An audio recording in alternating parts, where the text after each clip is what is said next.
Welcome to For Your Amusement, a theme park podcast that aims to exhaustively evaluate the world's most popular theme park attractions to determine if they are world-class. I'm Ryan Bergara. I'm Byron Marin. And for this episode's featured attraction, we enter the Muppet Research Lab to discuss Muppet Vision 3D in Disney's Hollywood Studios in Walt Disney World, Orlando, Florida. And joining us in the glorious 3-hour finale is none other than Disney Dan from YouTube and the Podsphere, as he has a podcast as well, which you should check out. And as always, please like and subscribe to keep us alive if you're watching the video version over on youtube.com/@FYApod, or if you're listening to the audio version, subscribe and rate the podcast 5 stars and consider supporting us on our Fourth Wall, which is a different version of Patreon. You can join our Fourth Wall and become a park hopper, or an FYA hole, as Byron calls it, by heading to FYApod.com. Not only will it help us keep this madness going, but you'll also get up to 3 monthly bonus shows in addition to the free main show that you're tuning into now. And finally, FYApod.com is where our merch store is. Thank you for joining us once again in the Tiki Room, Dan. If you're watching the video version, you might not. You'll be seeing what I'm seeing, which is the visage of a terrifying Elmo. Hey, boys. How's it going? Thanks for having me. We actually have AI-generated voice. No, we don't. It could be anyone inside that Elmo outfit. Yeah, it's like the Masked Singer. Maybe it's the real Elmo. We are. That is a joke. We are not messing with AI. Okay, I just want to make that clear. We're not pulling a Disney's Haunted Mansion Man of the Yoda gift shop. Besmirched the name of the... That's right. You gotta be careful, Byron. You gotta be careful. Of old Uncle Walt. That's right. Hey guys, it's me, Tickle Me Dan. I heard you guys wanted some Muppet Vision, so I put myself in a Muppet to give you my vision of this attraction. You guys pick it what I'm putting down. You get it. We got it. I get it. Is Elmo a Muppet? Yeah, man. What are you talking about? He is. It's a Henson creation. Isn't he Sesame Street? Is Cookie Monster a Muppet? Isn't that guy Sesame Street is too? Big Bird a Muppet? Maybe I'm showing my ass here by like not knowing I'm being not up on the knowledge or the canon of everything. But I felt like Sesame Street, even though a Henson production, is not technically they're not Muppets. Yeah, they're Muppets, bro. Yeah, they're Muppets. I know Big Bird was in the Muppet original film.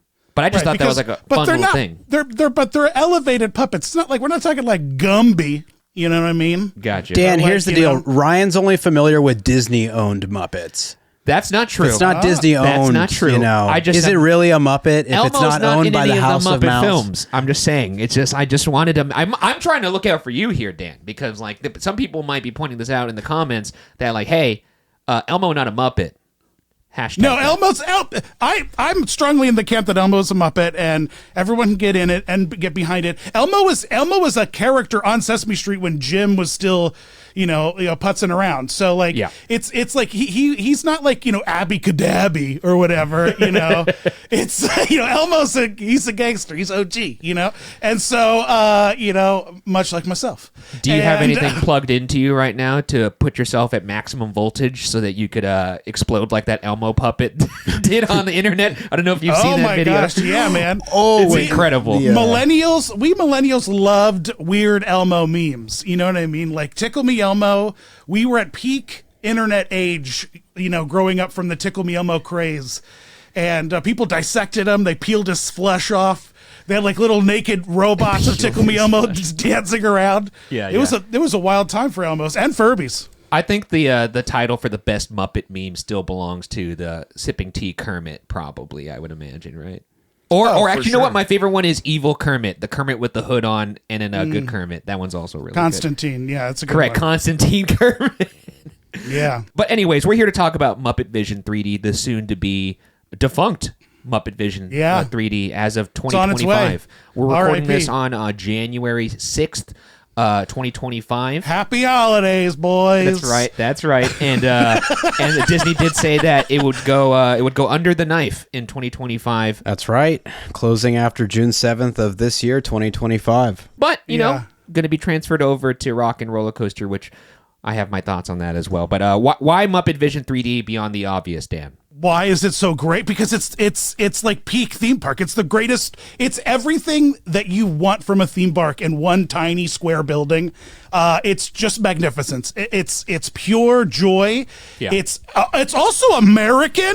I just want to say it ends with the Statue of Liberty and fireworks and soldiers and saluting our troops. It's a salute to all nations, But mostly America. but mostly American. You notice that there's mostly it's other nations, but it's American soldiers. It's That's what right. God wanted, and so it's just everything. It's a shame. It's a shame. It's a travesty that it's going away because it's just peak American theme park, a Muppet Vision, And I don't want to start a comparison here, but if Muppet Vision is 10 out of 10, Mickey's PhilharMagic is a... Mickey's PhilharMagic is at like an 8 out of 10. It's not bad, guys. It's not bad. It gets a bad rap. I'm with you, Dan. I am a fan of the PhilharMagic. Yeah. What? Because I have 2 children. So you have to think about the world through the eyes of a child, right? You're not referring to what Byron mean? and I, are you? No, bro. I've got 2 real life children, and so and you are my small babies. No, you're It's not. just weird to hear you say I have 2 real-life children, but I'm looking at a giant Elmo head. I don't know if you guys are familiar. I didn't really explain what I'm looking at. For all you who are listening to this podcast and not watching the video version, Disney Dan is inside a full-sized Elmo costume complete with the head. Something you would see walking down Times Hollywood Square. Boulevard or Times Square. Times And you Square, would yeah, cross yeah. the street so that you don't have to be on that side. And I have a stocking. It's August, and I have a Christmas stocking with the word tips written on it in duct tape. I didn't even notice that. I'm so distracted by what's in front of me that I didn't even begin to unpack everything that's in the background. I do see the Kermit in your background too, which is nice. But yes, you were saying, Dan. Yeah, you I'm have in a 2 full children. costume. Well, I'm a Halloween. Let's just put a pin in that for a second, because I'm a Halloween costume model now, Ryan. I don't know if you know this or not. What do you mean? I'm a male model now, and I am on multiple Disney costume listings on Halloween and HalloweenCostumes.com. Dude, that's amazing. Yeah. So I have this great partner. This is why I have I'm just swimming in amazing premium costumes now. I'm living the life. What did you get in the mailer? A Funko bag? Cool, brah. They don't even know my address. Brah. You know what I mean? And so this is amazing. So yeah, I get so I'm a male model now, and I get cool fits. And that's why I have this. So Also, the last time you were on the pod, once again, extending a congratulations on your special that aired. For all those that haven't seen it, do you know where that's available now? By the way, the History Channel thing. Yeah. Yeah. The History Channel. It's thing. it's like a POD, like when you pay for something. Oh, video on demand. Yeah, it's a VOD, right? VOD. And it's available on YouTube and Amazon and iTunes and stuff. And so Incredible. It's not for streaming anywhere unless you have a cable subscription. Then you can log into History Channel's app or whatever. I'll have to go to my grandma's house. No one's got cable. Exactly. No one's got cable. We cut that cable a long time ago. We're millennials. We do Yeah, that, yeah, and then we do Elmo shit. I'm this close to being on Disney Plus, because all the other how they built how America this or America that Yeah. are on, because Hulu is on Disney Plus now. So I'm just like a rat's tail away from getting You'll on that sneak in Disney there. Plus unofficially. You'll sneak but on I'll there. get there. They wouldn't Yeah, I'll let get Byron there. and I sniff that streamer. Oh, absolutely not. It Me either, would go bro. down. The mainframe would go down. Right. Okay. But Ryan, what if we pitch him a show? You and me, Byron, Yeah. the three of us. And we're looking for Walt's ghost. It's a way to confirm that he's not frozen anywhere, because his spirit's free and released. And so and it's like what would Walt want? And we're just checking the spaces of new attractions for if Walt's spirit has a positive energy or a negative energy. And we stand at the queue of Cosmic Rewind, and we're like, Walt, what are your criticisms? And we have that thing that I'm gonna have to wait. I'm gonna have to wait to pitch that, because I do also have another idea in which we have the Abraham Lincoln animatronic and the new Walt animatronic that's soon to be occupying the same space as the Lincoln animatronic. I want to see them fight, and I want to see them walking around Main Street and lifting up benches out of the concrete and shit like that. So yeah, I think Rock'em Sock'em Robots. Exactly. So I'll pitch that first, and then if they're not into that, and I'll be able to read it. In the room. I'm good at that. Yeah. And then I'll go to the next one, which is what you just pitched. Yeah. But we call the show Magic Medium, by the way. the Magic Medium. And that's good. That's good. I'm good. I'll have to check to see if that titles. I'm going to check right now after this to see if that's already taken. Byron, when you're editing this, go and buy that domain go so to that the three of us can GoDaddy.com cash and get in. Magic Medium. Don't let anybody get it. I will pretend I tried.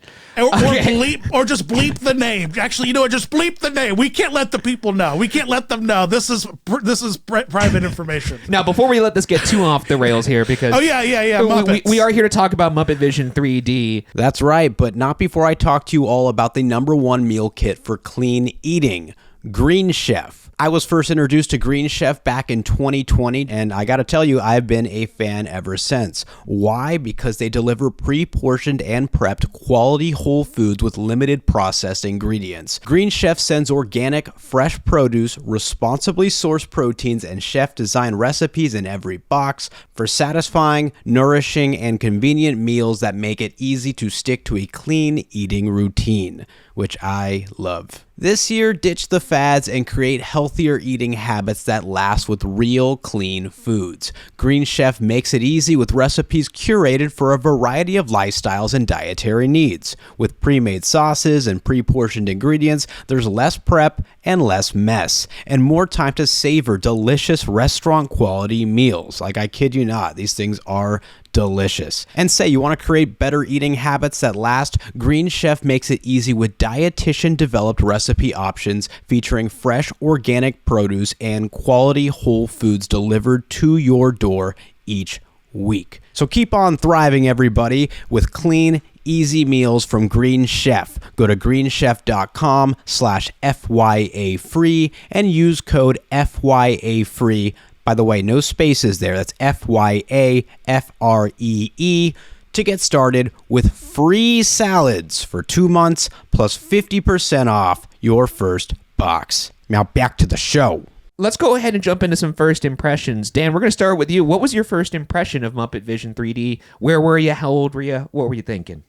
Yeah, I was a teen, and Hollywood Studios was a fun park because it had the backlot tour, and back then the backlot tour would have cool displays after you got off, you could see the Nightmare Before Christmas sets, or the tattoo gun from Starship Troopers or whatever, you know what I mean? And we were all watching Starship Troopers. And, wait, they had that? They had Starship Troopers stuff in the park? Oh yeah, bro, they had that. I have distinct core memories of that. The tattoo gun when they all get the tattoos. Oh yeah, for sure. And it looks like a claw machine that laser spits out of it. It's just a weird claw that was there hanging up for a while. Why was that there? Was that a Disney because property? It was just Fox, I think, or whatever. It was just an ancillary production company thing where they just love Starship Troopers. And I think that what I really think was that some prop set designer had the task of filling up a bunch of clear cabinets with as many film props, recognizable film props as they could, and they just went shopping at a prop depot. You know what I mean? To be like, what did you recently rent out that you don't care if we buy? No, for sure, exactly. No, I get it. I mean, I love that movie. But anyways, you were in the back line. Yeah, and so I was a kid. I was having and the Muppets were always fun. The Muppets were always hilarious. Yes. And I love a thing where you give me a thing to touch. Having being neurodivergent. Giving me a pair of glasses to fiddle with for a while. Yeah. Love that. I love the pre-show. I love the charm of it. It's so funny. It's like watching Saturday morning cartoons. You get an 11-minute Saturday morning Muppet gag reel of just the best gags. Truly, when Rizzo comes out dressed as Mickey, it's hilarious. Mr. Mickey Mouse. Hello, hi there. Welcome to my park. How you doing? Hello. Whoa. What? You are not Mickey Mouse. You're a rat. Rat schmat. Besides, they're tourists. What do they know? It tickles you, and then there's bubbles. They spray you with water. When you're a kid, you don't care. Your mouth, you're just hanging mouth open, be like, all right, hit me, give me that dirty seat water. And it was just so great. It was so clever, but it's so beautiful in there too. Like the carved statuettes above all the doors. And It's immaculate, yeah. It's gorgeous. It's so cool to be in the Muppet Theater, which was so magical to me, I thought. Like to be on the other, to finally be like underneath Statler and Waldorf heckling somebody. It's very cool. It's such a vibe, bro. But even And, like the pillars with like that are decorated, like adorned with Miss Yeah. Piggy and all that stuff. Yeah. It's like a really well done.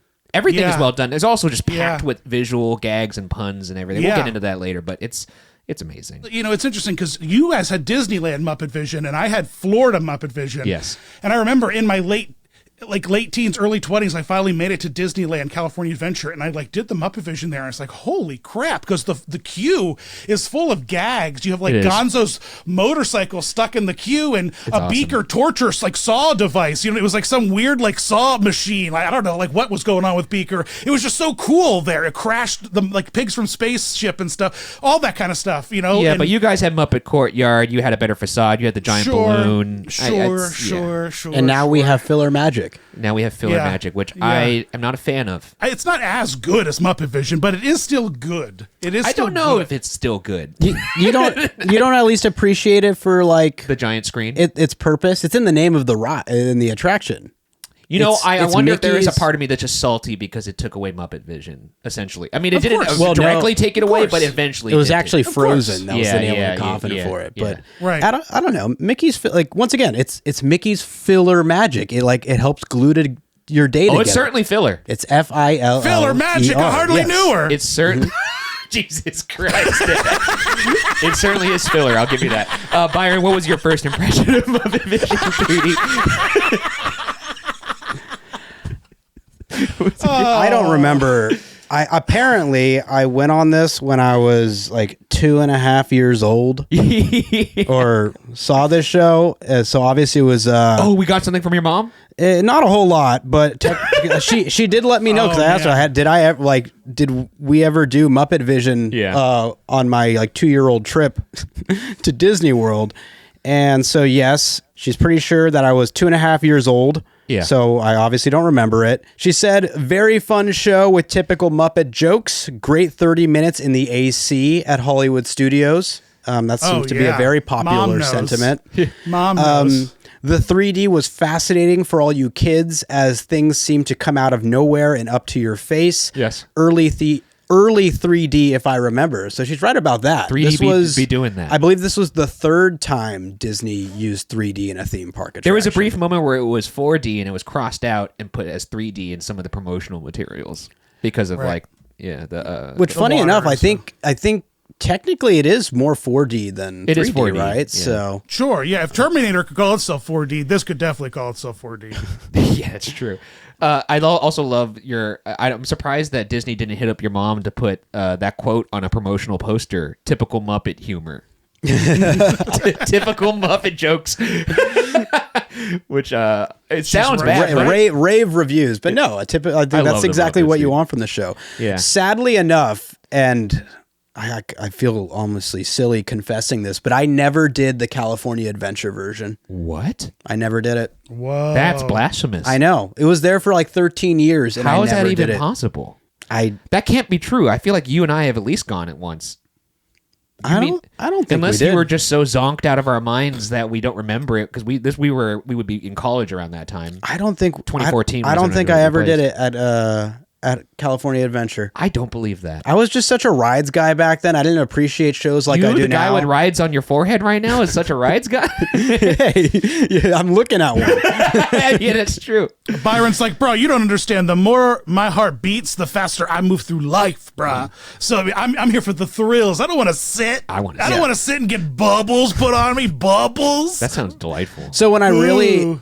I actually like started to pick up Muppet Vision 3D and like actually like remember my experiences wasn't until Galaxy's Edge was open. Wow. And the reason why I did Muppet Vision was when Rise of the Resistance would go down. Yeah, you'd wait out the time. It would be about a 45-minute reset time, so I would go to Muppet Vision to go sit in the AC, and then you'd come out of Muppet Vision, and all of a sudden you get the rope drop of Rise of the Resistance after it restarted. That's smart, man. That's clever. So it served a very valuable purpose that we are no longer going to have, and for that I am super sad. Yeah, it served a valuable purpose as the Rise of the Resistance waiting room. Yeah, yeah. You have so many empty seats in there. You can lay down if you want. You need that kind of stuff in a theme park, though. You know, you need weird overflow things. You need weird little corners where people can like. That's what I'm saying. You need filler magic. Yes. Yeah. You do need filler. Why do you keep saying it like that? Why do you keep saying it like that? Is there something? What like? Because it's filler. It's like a filler attraction. Oh, okay. It certainly is. Okay. My first impression of this, and this might be a little bit spicy, a bit of an incendiary take here. Well, it's not a take. It's just the truth. I to nobody's fault in my family, I'm going to put that out there. We were not a Muppet family for whatever reason. It doesn't make any sense because they fully fit into my family's sense of humor.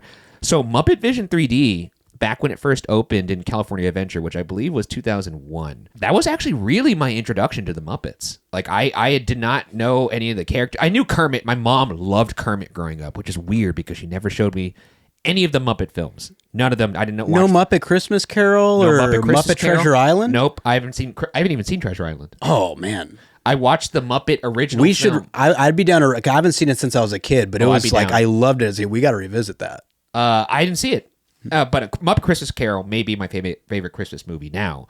But for whatever reason, I did not watch that. I didn't watch the TV show. Actually, now that I think about it, my real true introduction to the Muppets was Muppet Vision 3D, because even when Muppets came out in 2011 with Jason Segel.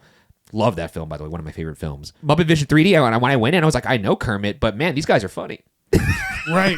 I was like, they should make a movie with these fellas because they're really funny. They should keep the band. They should put them on TV, maybe. They should put them on SNL or something. Exactly. And I was like, damn, this is really good. So like, this show, this attraction always holds a special place in my heart just because it was my true introduction. Wow, to that's the Muppets. wild, man. Why do you think? Where did your mom pick up Kermit from? No, she loved Kermit. She had a Kermit in our house. So it's even weirder that she didn't show me any of the Muppet stuff. Was she gatekeeping the Muppets from you? Like, did she put you to bed and then like open up the closet and like get out, and be like, oh, finally, Mama's secret sauce, you know, and like that's how she unwind, you know, like maybe she was just fangirling too hard over Kermit and she couldn't watch him with me around because of weird shit. I'm not really sure, but either way, you just took us to a weird place. I want to say, like, it was fine, and then I think you made helped it weird. me get there. I think. And I definitely took the baton and ran it there. But sure, I will you did. But I will say that it was my introduction, and I loved this show. I thought it was so goddamn funny. It was exactly my sense of humor. I love terrible puns too. Every one of the characters is on their A game in this as well too. So, this. I just love this. I loved it so much, and it opened my whole worldview to the world of the Muppets. Let's just go ahead and jump into the history, Byron. All right. I'm very excited to hear this. We'll take this back to October 1st of 1982. Epcot Center opens as Walt Disney World's second theme park, and with that came an Imagination Pavilion, which did not have its main attraction ready in time. But what it did have was Magic Journeys, the first 3D film to be featured in a Disney park, and obviously wouldn't be the last.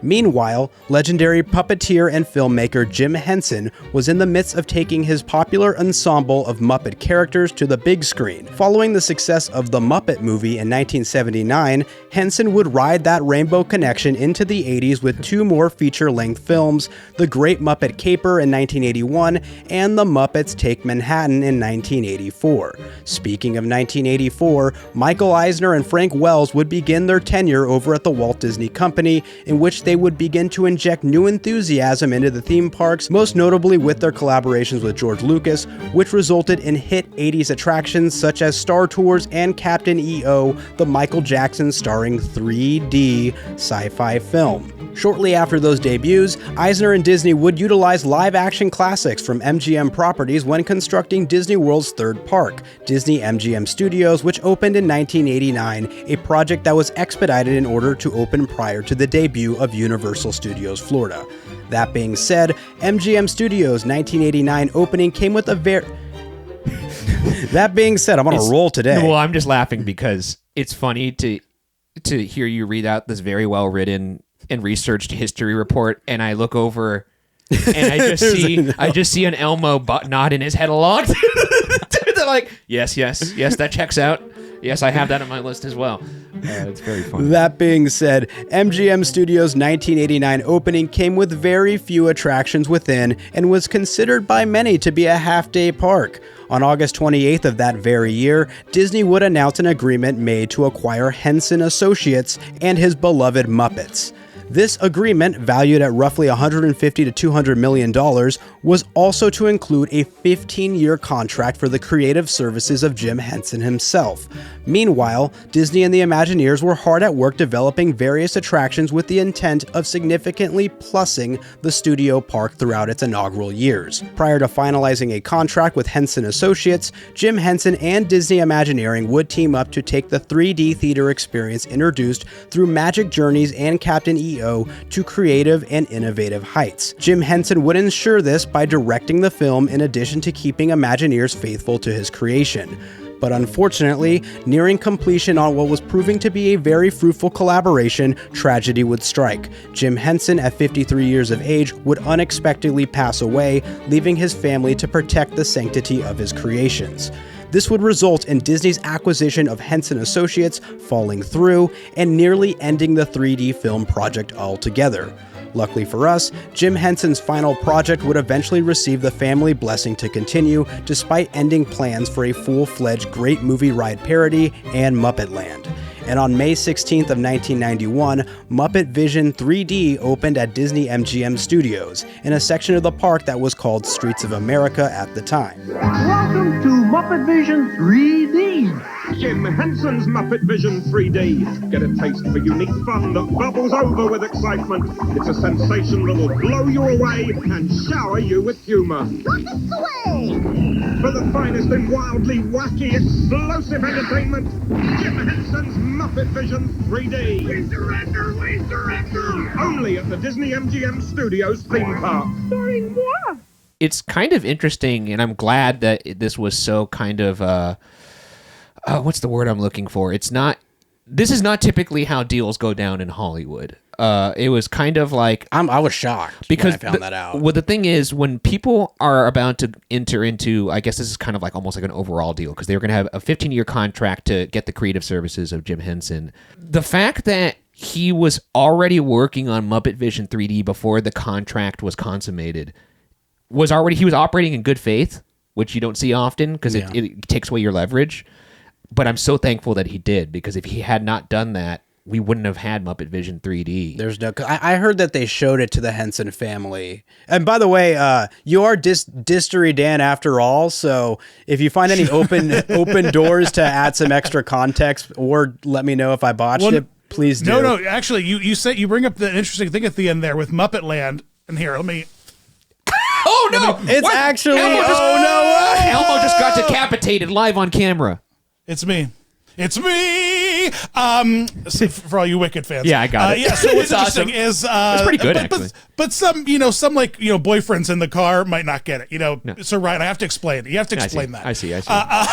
No, but you mentioned Muppet Land at the end, and when you look at like how Muppet Land was structured, because the 35th anniversary was rolling in 1989, and like we were like having like a big Jack Kirby, who was the marketing guy at the time, this crazy Jack. He had like this big event plan for the 35th anniversary, yeah. and then Mickey and Minnie were going to go on vacation, and the Muppets were going to take over Disneyland for a full year. And Muppet Vision 3D was originally built out and designed to go into Lincoln's Theater. They were going to do an overlay in Lincoln's Theater, and then Muppet Vision would have stayed in Lincoln's Theater for a time after the Muppet. That would have been the only thing that stayed after the takeover happened. And when you think about the show, it's actually built out kind of geniusly with 2 box seats. It has like one animatronic you stick in the back of the theater, and then otherwise almost all the gags are built just for the 3D screen, and then everything else in the room was a sweetener. That they were able to add in, after the fact that it wasn't going to be in the Lincoln Theater. So they were going to have that whole takeover happen in 1990. It was going to be like this big thing. 1990 was the 35th anniversary. And then at the end of that was going to be the big takeover. But then, of course, Jim passed and like nothing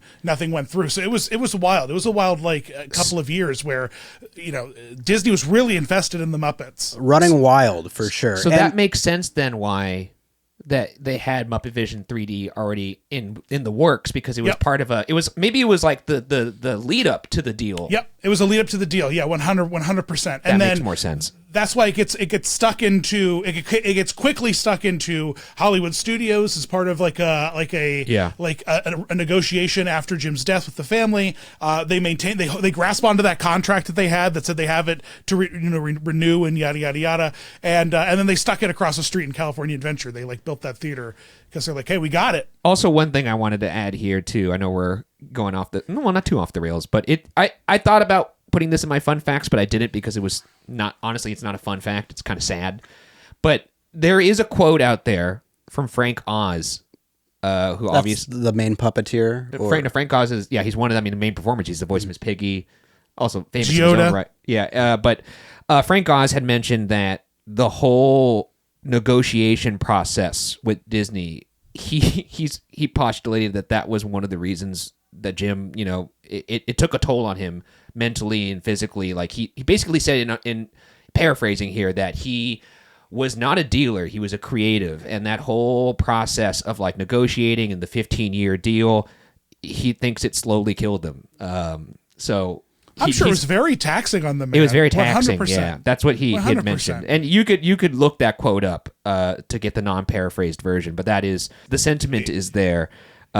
So that is a sad thing to think about, but that is kind of how it goes down. But fun fact. Yeah, no, it wasn't fun. That's why I put it in the history.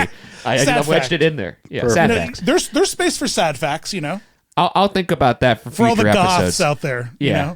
For Bat Day at Disneyland. Yeah, for Bat Day. I will add on a slightly more brighter note, if anyone wants more details regarding the potential Muppet takeover at Disneyland, Dan here does have an entire video dedicated to it. Yeah, on Defunctland. It's an episode. It's called Defunct Dan. I took over the Defunctland channel because that's the whole gag of the whole Muppet takeover thing. Oh, that's so good. Kevin goes on vacation and I take over, and that's awesome. It's good. I edit it too, and I watch it sometimes. I mean, I edit it under Kevin's tutelage. You know what I mean? Yeah, I was like Kill Bill or whatever her name is, the kid or whatever. Yeah. And he was the kung fu master. And then I could pull an eye out. But it's a good episode, man. You got to go check it out. I'm gonna check that out. Wild. I didn't realize Miss Piggy would have taken over It's a Small World, and she would have been like Cleopatra. They would have. Wow. They were going to paint the Matterhorn green and give it like a collar. That's to right. Look, and to look like Kermit. They were going to take the Mickey out of the front and put a Kermit, like a flower Kermit, like into the flower bank. It was going to be wild. That sounds on. Animal was going to be in Pirates, like chasing the women.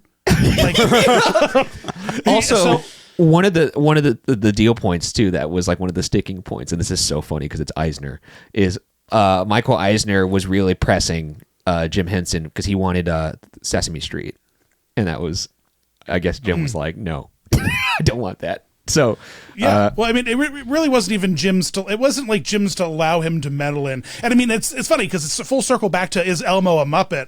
You know what I mean? Like, because Kermit was. I mean, maybe the reason why your mom liked Kermit so much is because Kermit was a regular on Sesame Street.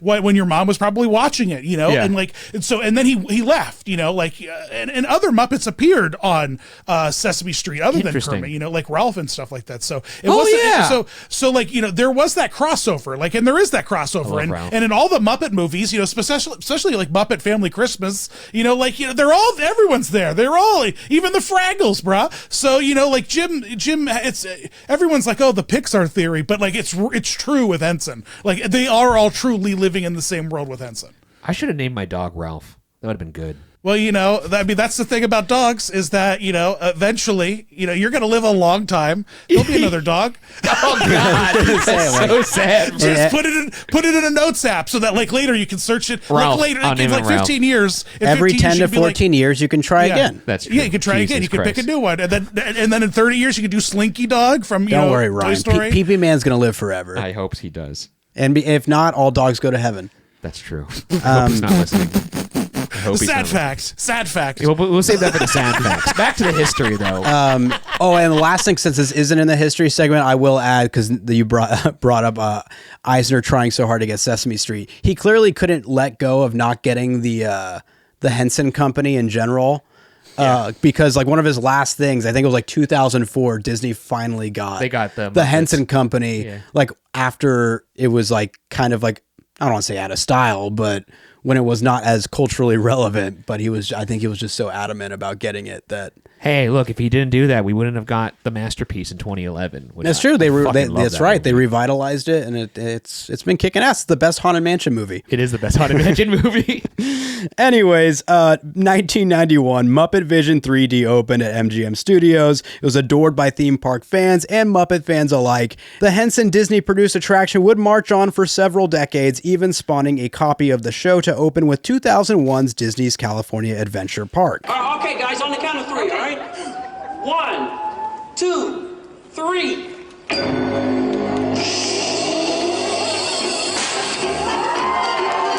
But as it goes with many wonderful attractions, their shelf life is highly dependent on the demand, and Muppet Vision 3D's demand would begin to dwindle shortly after entering the new millennium. This, combined with the success of the 2013 animated film Frozen, would result in the end of California Adventure's iteration of Muppet Vision, whose theater was already well into its era of hosting seasonal film promotions, but a Frozen sing-along show would ultimately put an end to it. That being said, the original Muppet Vision would keep chugging along at what was now called Disney's Hollywood Studios, despite the show's reduced wait times and prime real estate. After all, Muppet Vision would find itself suddenly wedged between Star Tours and the brand new Star Wars Galaxy's Edge by 2019. In the summer of 2024 at the D23 convention, a Monsters Inc. land was announced for Disney's Hollywood Studios, and although park fans were quick to read the writing on the wall, Disney would swiftly make it official by announcing that Muppet Vision 3D would in fact be closing to make way for Monstropolis.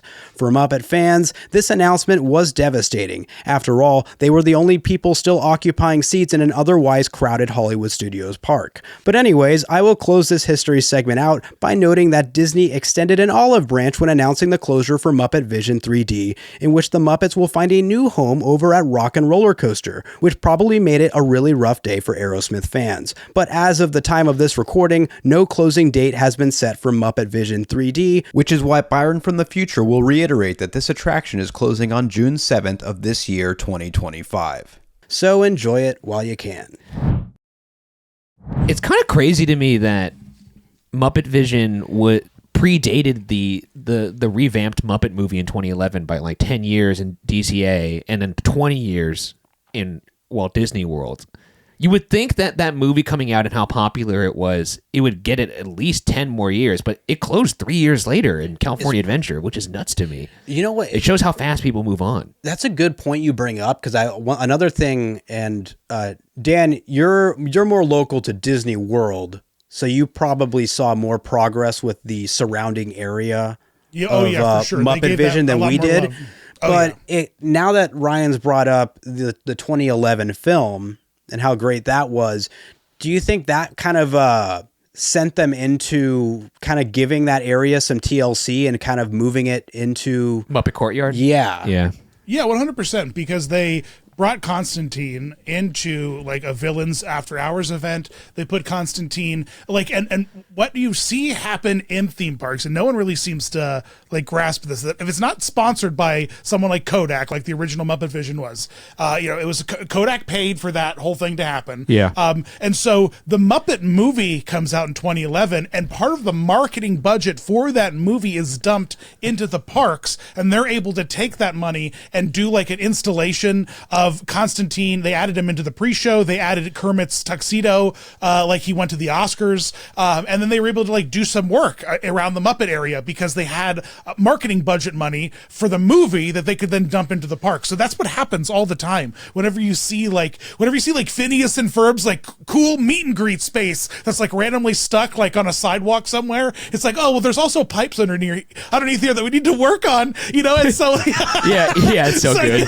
So like that kind of stuff happens all the time, and so it's cool. I love it. I wish that happened more because all I hear is Disney Plus stealing money from the parks as opposed to movies going to the parks the other way. I don't know if anyone's reading between the lines, but every part of the Disney Corporation stealing money from the Disney parks. That's true. It's keeping the parks. It's keeping the company afloat a little bit because the company had to become like a speculative tech bro company, and a finance bro company, and so whatever. I hope I could get down and watch Muppet Vision at least one more time before it closes. Also, because I've never had pizza Rizzo, and I wonder if it's good. Hey man, you've had pizza at a theme park. You've had it. That's kind of what I figured, but now that it's going to go away, I'm like, maybe I'll go get a slice. We'll see. It's always a shame to me, weirdly, because of how cool the pre-show is of Muppet Vision. Yeah. That like all the other Muppet dining establishments, be it Regal Eagle at the America Pavilion, the Sam Eagle Barbecue, or Pizza Rizzo, like lacking so much character compared to how much like pizzazz is in the pre-show and how much world building and storytelling is in the entire experience of Muppet Vision versus like across the street at I don't know. I just wanted so much more out of Pizza Rizzo, and I think that if it would have it would have been more like a fun like attraction, but I don't know. Like I think we missed the kick. Is that what the football people say? Drop the kick. We dropped the ball. You dropped the ball. Fumbled at the goal line. Fumbled the ball. There you go. That's it. And before we jump into fun facts here, I'm just curious. Who's your favorite Muppet? It's Kermit, I guess. Kermit, by and large, is just the guy. You know what I mean? Kermit is the guy. He's him. He's yeah. You get a Kermit tattoo, even if you like the Muppets. It's just like that's the thing. That's your representation. Yeah. Like you're into Game of Thrones, so you got a Khaleesi tattoo. Yeah. It's that kind of thing. And rough tattoo to have now. Rough tattoo to have now. Yeah. So I don't know. Byron, who's your favorite Muppet? Oh gosh, I think it's the duo. It's the Statler and Waldorf. Yeah, I love Statler and Waldorf. Those are the guys that I aspire to be. That's what makes me feel optimistic about my elder years. Is that you could be a brutal heckler? I want heck. Like I just want to have many moments in my late years just full of that. Just those kind of laughs over and over again would make it all worthwhile. Very similar to the laugh from the clown from Happy Gilmore, by the way. Where do you stand on the Walter Matthau masterpiece, Grumpy Old Men? Are you a big fan of that film? Is that like what you like? Never seen it. What? Yeah, a Walter Matthau reference. You literally are sitting around here being like, you know what? I can't wait to be the old people in Cocoon, and you haven't seen the Grumpy Old Men. I don't know if I said I couldn't wait to be the old person, but it makes me feel optimistic about when those years inevitably. Well, I don't know about inevitably, but nothing's guaranteed. I don't know. Was that a reference to you possibly dying before you become an old man? I said nothing's guaranteed. Like, look. It's dark. Byron's realistic. He's grounded. He knows what's up. Look, I literally just gave a history segment when the creator had to stop myself. Right. By the way, my favorite Muppet's Miss Piggy. I fucking love Miss Piggy. She's so awesome. But how do you feel about modern Piggy, Ryan? Like, how do you feel about post Frank Piggy? Like when Frank left?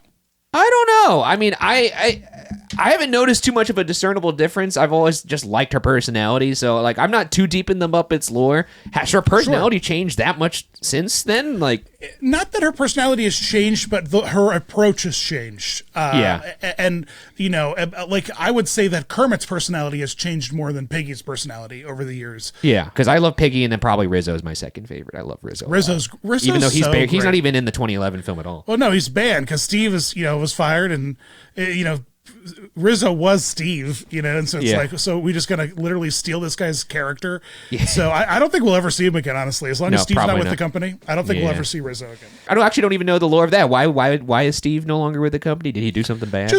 But like Disney took over and Steve was butting heads with the way things were versus Gotcha. the way things were becoming, and I don't know. It was a power thing for everybody involved, and Steve's very talented. He's so talented, Funny guy. very clearly talented. He knows what to do with Kermit, Oh, wow. but Disney just wanted something new, and they got it.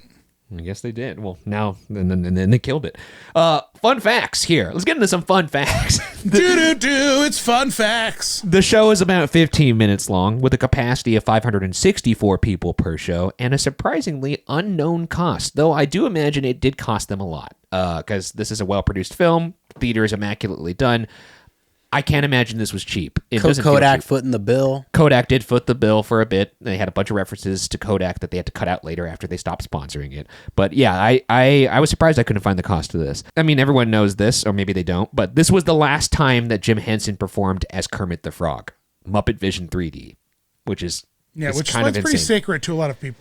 Yeah, and it's also the final released film that was directed by Jim Henson. Now, I say that worded very carefully because it is the final released film. There is a possibility that there is others out there. That's actually how they word it on the Disney Walt Disney World official website.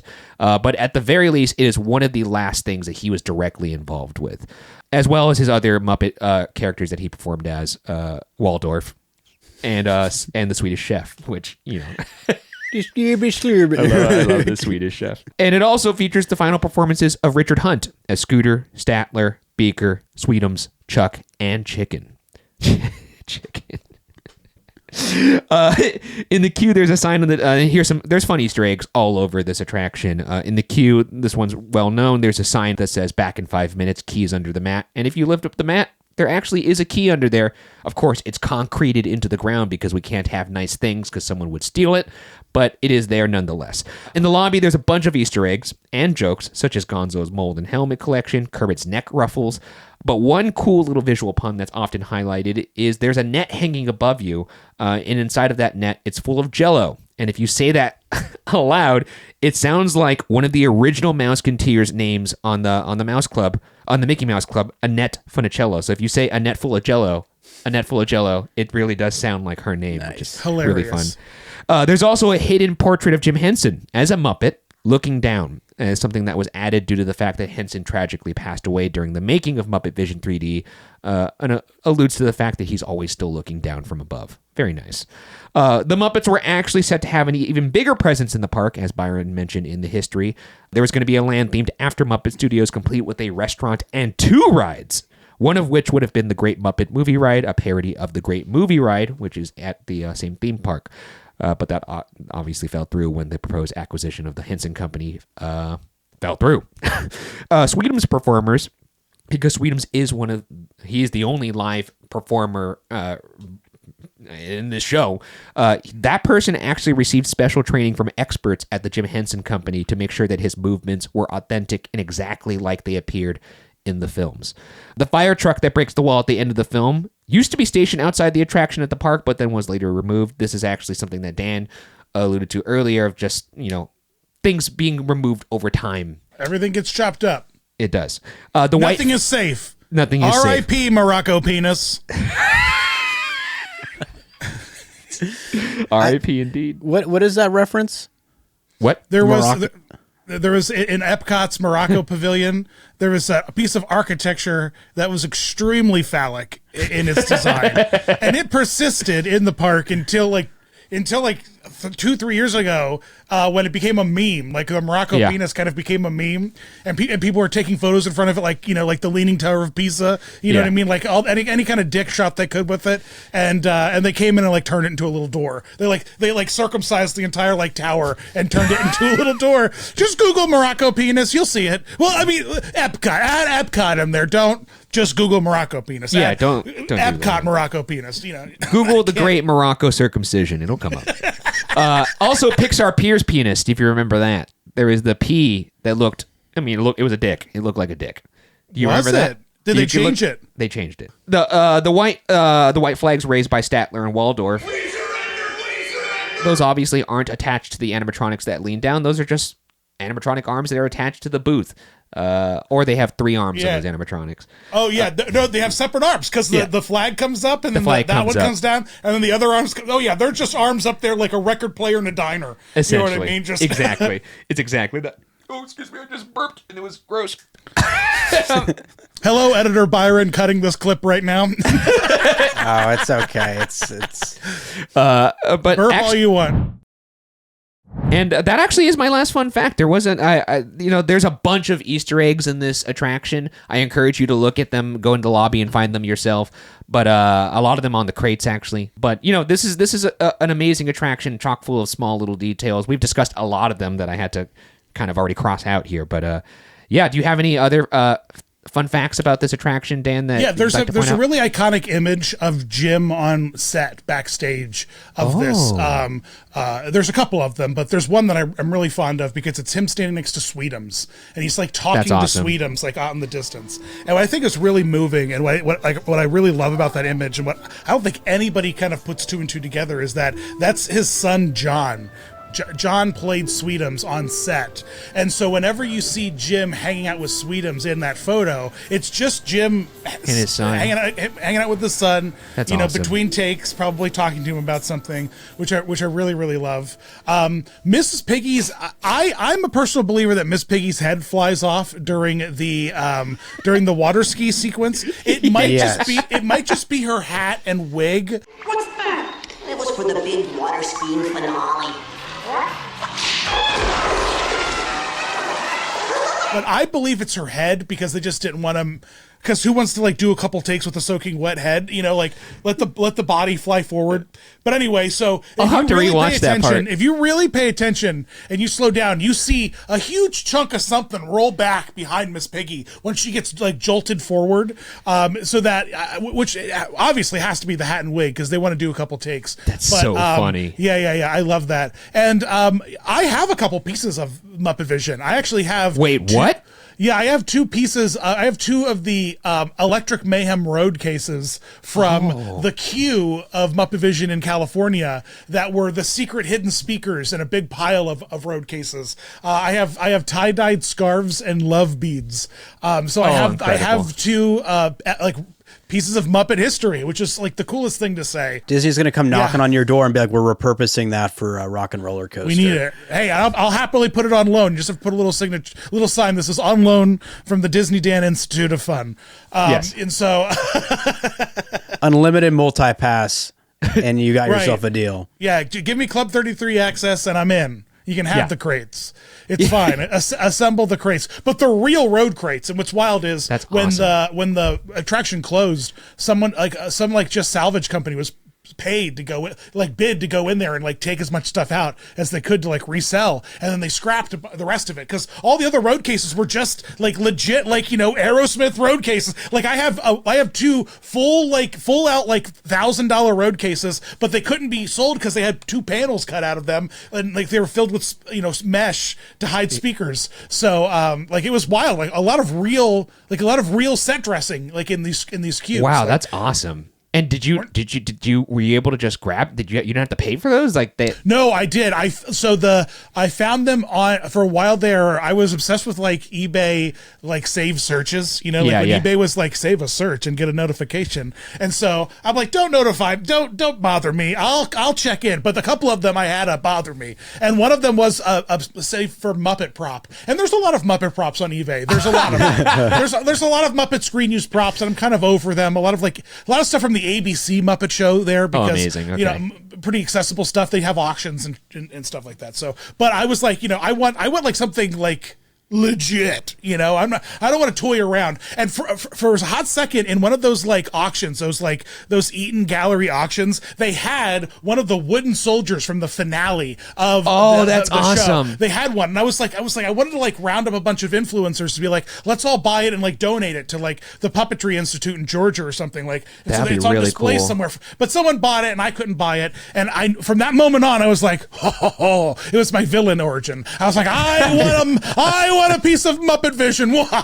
And so, and the crates are huge. I'm planning on bringing one up to put it like right here in the corner of my set for my new season of content this year. But because I want to show them off. You know you have to. Yeah, if you have those, that's amazing. But that one's like medium sized. But we're talking like Titanic steamer truck size, bro. Like these are huge. These are huge things. Like these are huge boxes. I love those soldier guys at the end because they look so much like the soldiers in the Christmas Fantasy Parade. Yep.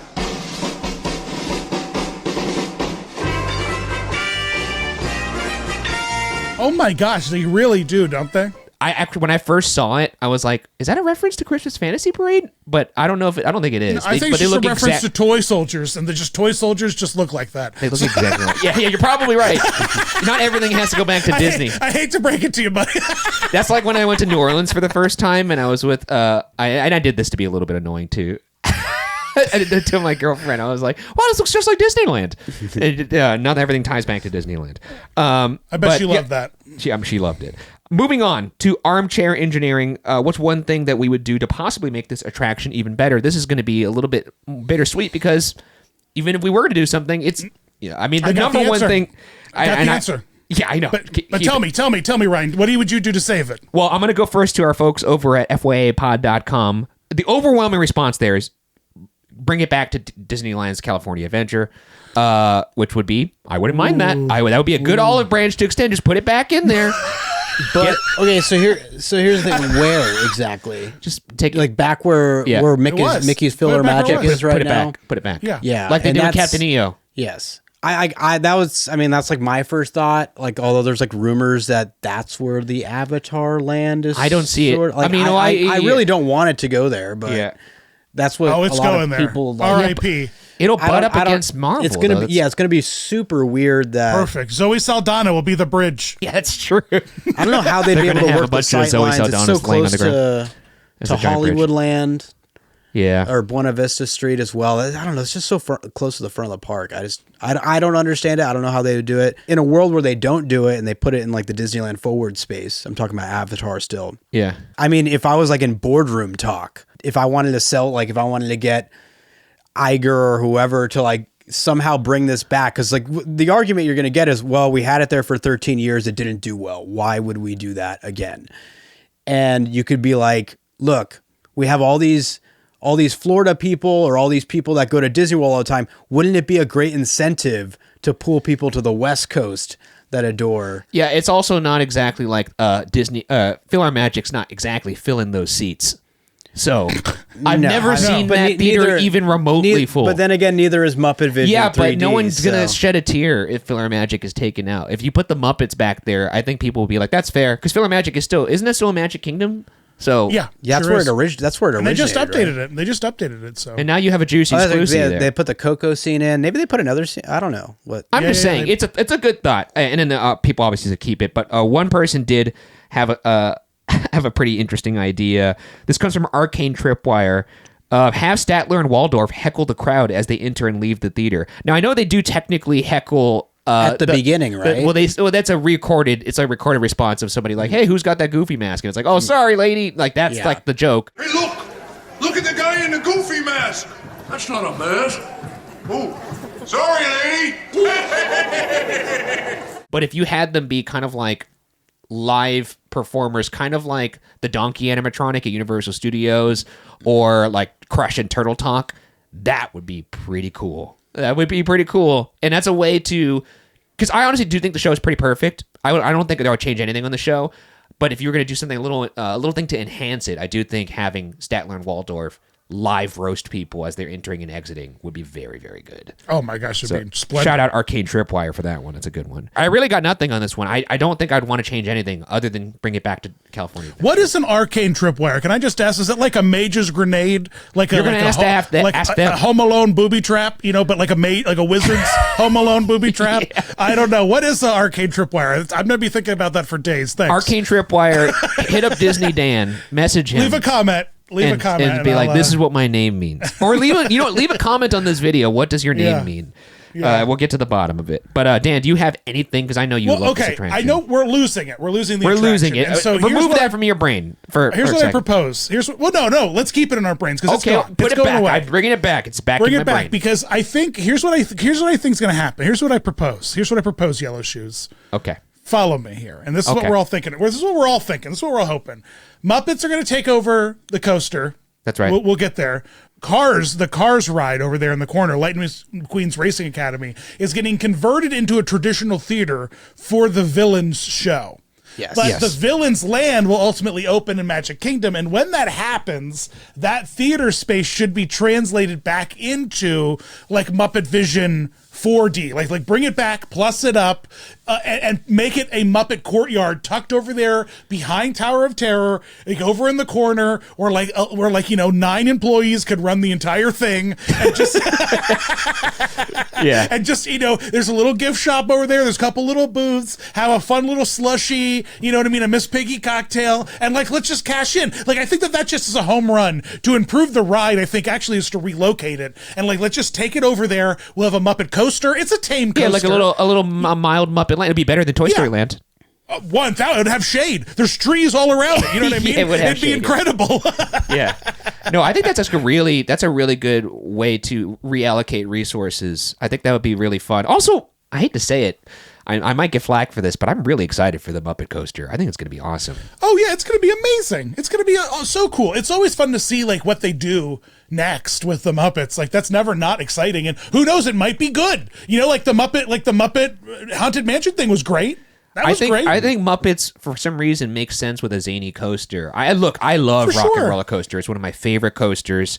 I'll be sad, but I'm pretty stoked to see because I love the Muppets more than Aerosmith. That's just kind of where I'm coming from. I hope it's actually 2011 Muppets, and I hope that the entire coaster. Are you ready for this, Ryan? I hope it's all traveling by map. That's the gag. Oh, dude, that'd be really good. We got to get to the venue. And, man, how are we gonna get there? We'll travel by map, man. That actually makes sense because it's already built out to do that because it already has all the map. It already has the signs, and everything. You got it, baby. Yellow Shoes, give me a call. Hey, what's up, Yellow Shoes? Yeah, I got it. We got it all figured out over here. We got it, baby. You don't have to you can just send us a check. And some backstage passes too. If you add some backstage passes, if you're on the phone already, and then make sure you tell them too that set the roller coaster to We Built This City.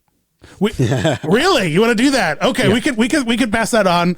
And then you want backstage passes, man? That's what you want? How about some backstage passes? I do love that idea. We're going to charge them enough. We're going to charge them enough. We're going to get our own. We can get our own VIP. We don't need to be a slave to the machine, man. We can just invest into it. All right, we're gonna give you a call back. That's crazy that he calls you like that. Yeah. Yellow Shoes himself. This is the phone, by the way. What the dude? That is amazing. But it has one of these mom kitchen cords. You know what I mean? Yeah. So you would twirl around your finger. The kids are like, "What does Dan have? What ancient relic is this?" Where did you get that phone? Jen Ayers. What's so funny is for the listeners, he just pulled out a Kermit old kind of not rotary style phone, but an old corded phone. Yeah, it has buttons. It has buttons. There's buttons. Actually, there's buttons. It's called the Kermit the Frog phone. Just Google it. You'll have pocket computers. Can you ASMR us with a nice hang up click next to the microphone? You bet, baby. Oh, nice. That's pretty good. Oh, yeah. That's pretty good. That's the good stuff right there. You want some buttons? Yeah, let's get some buttons in here. Now, this is not something Byron pulled from the sound effects library. That's live full from Disney Dan on the Kermit the Frog phone. Right now, I was large pizza. I'm just taking you back. I was narrating that in my studio tour host voice when they're filming on set. Okay, we gotta be quiet here. But I think they're filming a Jack Slink's beef jerky commercial over there, over on New York Street. So we gotta be quiet. Okay. I love this thing. It's amazing. That's really cool. I have an idea for armchair. If we can pretend that it's going to stay. The Jason Segel Muppet film made $1 billion. It made a lot of money, man. It did well, good. But let's say all the Muppets, it hit Marvel level success. You cannot deny the Muppets. It's it's going to get more investments. It's going to just stay, and it's going to get its like whole land of sorts, or they're going to Muppet expand on Cinematic it. Universe, yeah. You bring back the Universe of Energy ride vehicles, and you do the proper Muppet Vision 3D show, and then when the cannon fires at the end and it blows the hole through the wall.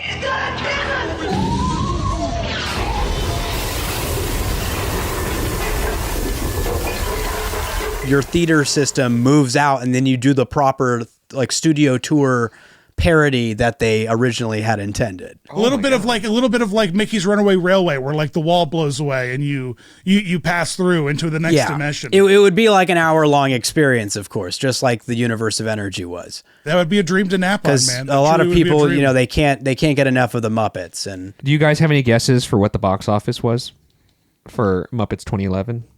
375 domestic or worldwide? Worldwide. I'm gonna go 420 worldwide. 420. I'm actually surprised by this. It's What's sad is I didn't even think about that, and is that just You're how my brain subconscious. is that my brain? That's just how it works now. We're talking That's about just where Muppet you Vision are, 3D. So Yeah, bro. 171 million Worldwide. worldwide. That's kind of low, honestly. Well, yeah, there you go. It is.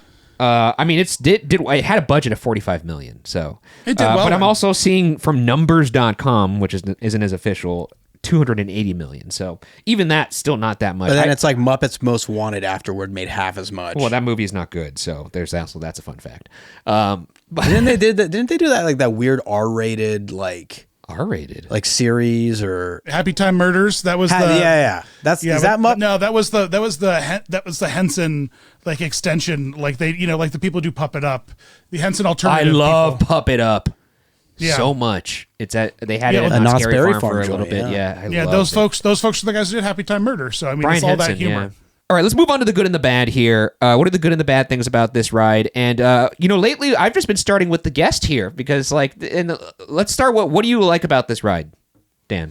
I just like the gags. I truly just love the gags. Like there are gags everywhere. It is like escape room level gag reveals, like at every corner. Like, and I'm talking like even just as like a Florida resident, the fact that like there's a key under the mat and there's like right from there you sold. The fact that like there are gags like that as a kid or like it's like a family, like that kind of stuff is just golden. And the fact that you can like wander around a pre-show, like I would love a queue space like where like it's like herding cattle, where I can just walk around and look at things for a while instead of being like quickly moved through like the tube where the Avatar Man is. You know what I mean? Like let me look at that naked Avatar Man floating around. And that's what I'm talking about is that like this pre-show space that you can look at the naked Avatar Man is all I'm saying. I agree with that because like the queue reminds me a little bit of the Toontown facades that you can interact with. Like the key under the mat is like really fun. I like the interactivity. Walking through Minnie's house and all that stuff. Oh, all my the gosh, layered so gags great. too. Like there's so many funny little jokes and puns hidden in this ride that it's almost too hard to count them all. But like it's just so well done. Other things I have here, I mean, like this is pretty all over the place because unlike some of the attractions I cover on this show, I will watch through the ride through and then I'll write the notes as I'm watching it. This one, it's so kind of ingrained in my head that I just kind of stream of consciousness wrote these down because I love this. But I will say the thing I was always stoked to see because I just love these animatronics. I love the Penguin Animatronic Orchestra. The So fact good. that we just get that, like you'd mentioned before, that this was going to be kind of like a plant on top of the Lincoln Theater. The fact that they wouldn't have been able to do this if that was the case, but the fact that they got its own thing. You get something like this Penguin Animatronic Orchestra, which I always am a huge sucker for when any kind of live element interacts with the 3D film. Like that great moment when Kermit looks down, when Mr. Muppet Kermit looks down and goes, "That's you, penguins." And now, ladies and gentlemen, for the first musical portion of our demonstration, we have Miss Piggy in a wonderful 3D number. That's you, penguins. Yeah. And then they wake So up. great. It makes you feel like you're watching the Muppets live, It does. right? Yeah, it does. It's like those are the real. I'm looking we're at the in actual person with Muppets. the Muppets. How cool is that? Also, they're great in the 2011 film, and it's just also a funny gag to begin with that the penguins would be in the orchestra because they look like they're wearing little tuxedos. Yeah, very- and also very let's funny. just They're doing it for call the out- halibut. Let's They're just doing call it for out the halibut, music. yeah. Oh my goodness, yeah, It's that so makes good. me laugh every time he does it. An orchestra of penguins. probably took the job for the halibut.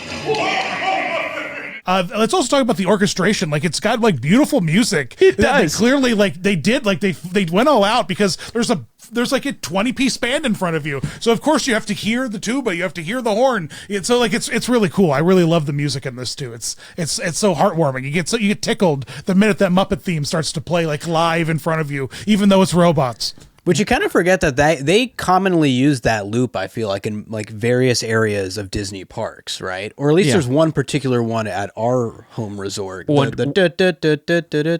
Walt Disney World, and the Muppet Courtyard has an amazing soundtrack loop. Like they pull out deep cuts there. Like I was reading, like people were referencing obscure soundtracks from like offshoot Muppet things that they are playing in this courtyard that I wouldn't recognize because I'm not that hardcore into the lore, but they do go all out even with just little details like that. There are pre-shows that I laugh at and I enjoy just in spite of it. Like they're not meant to be funny or, they're just iconic in a different way. Like for instance, like the Soarin' pre-show, I laugh at that because I love it. I love there are a few jokes that are in a pre-show that are intended to be a joke that actually make me laugh. It's kind of like award show banter where it's just like, it's never really that funny. Fellow Epcottians. Exactly. Yes. So forced and cringy. It's, but this probably has my favorite. This was written to be a joke, and it is genuinely, it made me laugh so hard the first time I saw it. It's when Sam the Eagle is giving his safety spiel. And Gonzo keeps fucking around,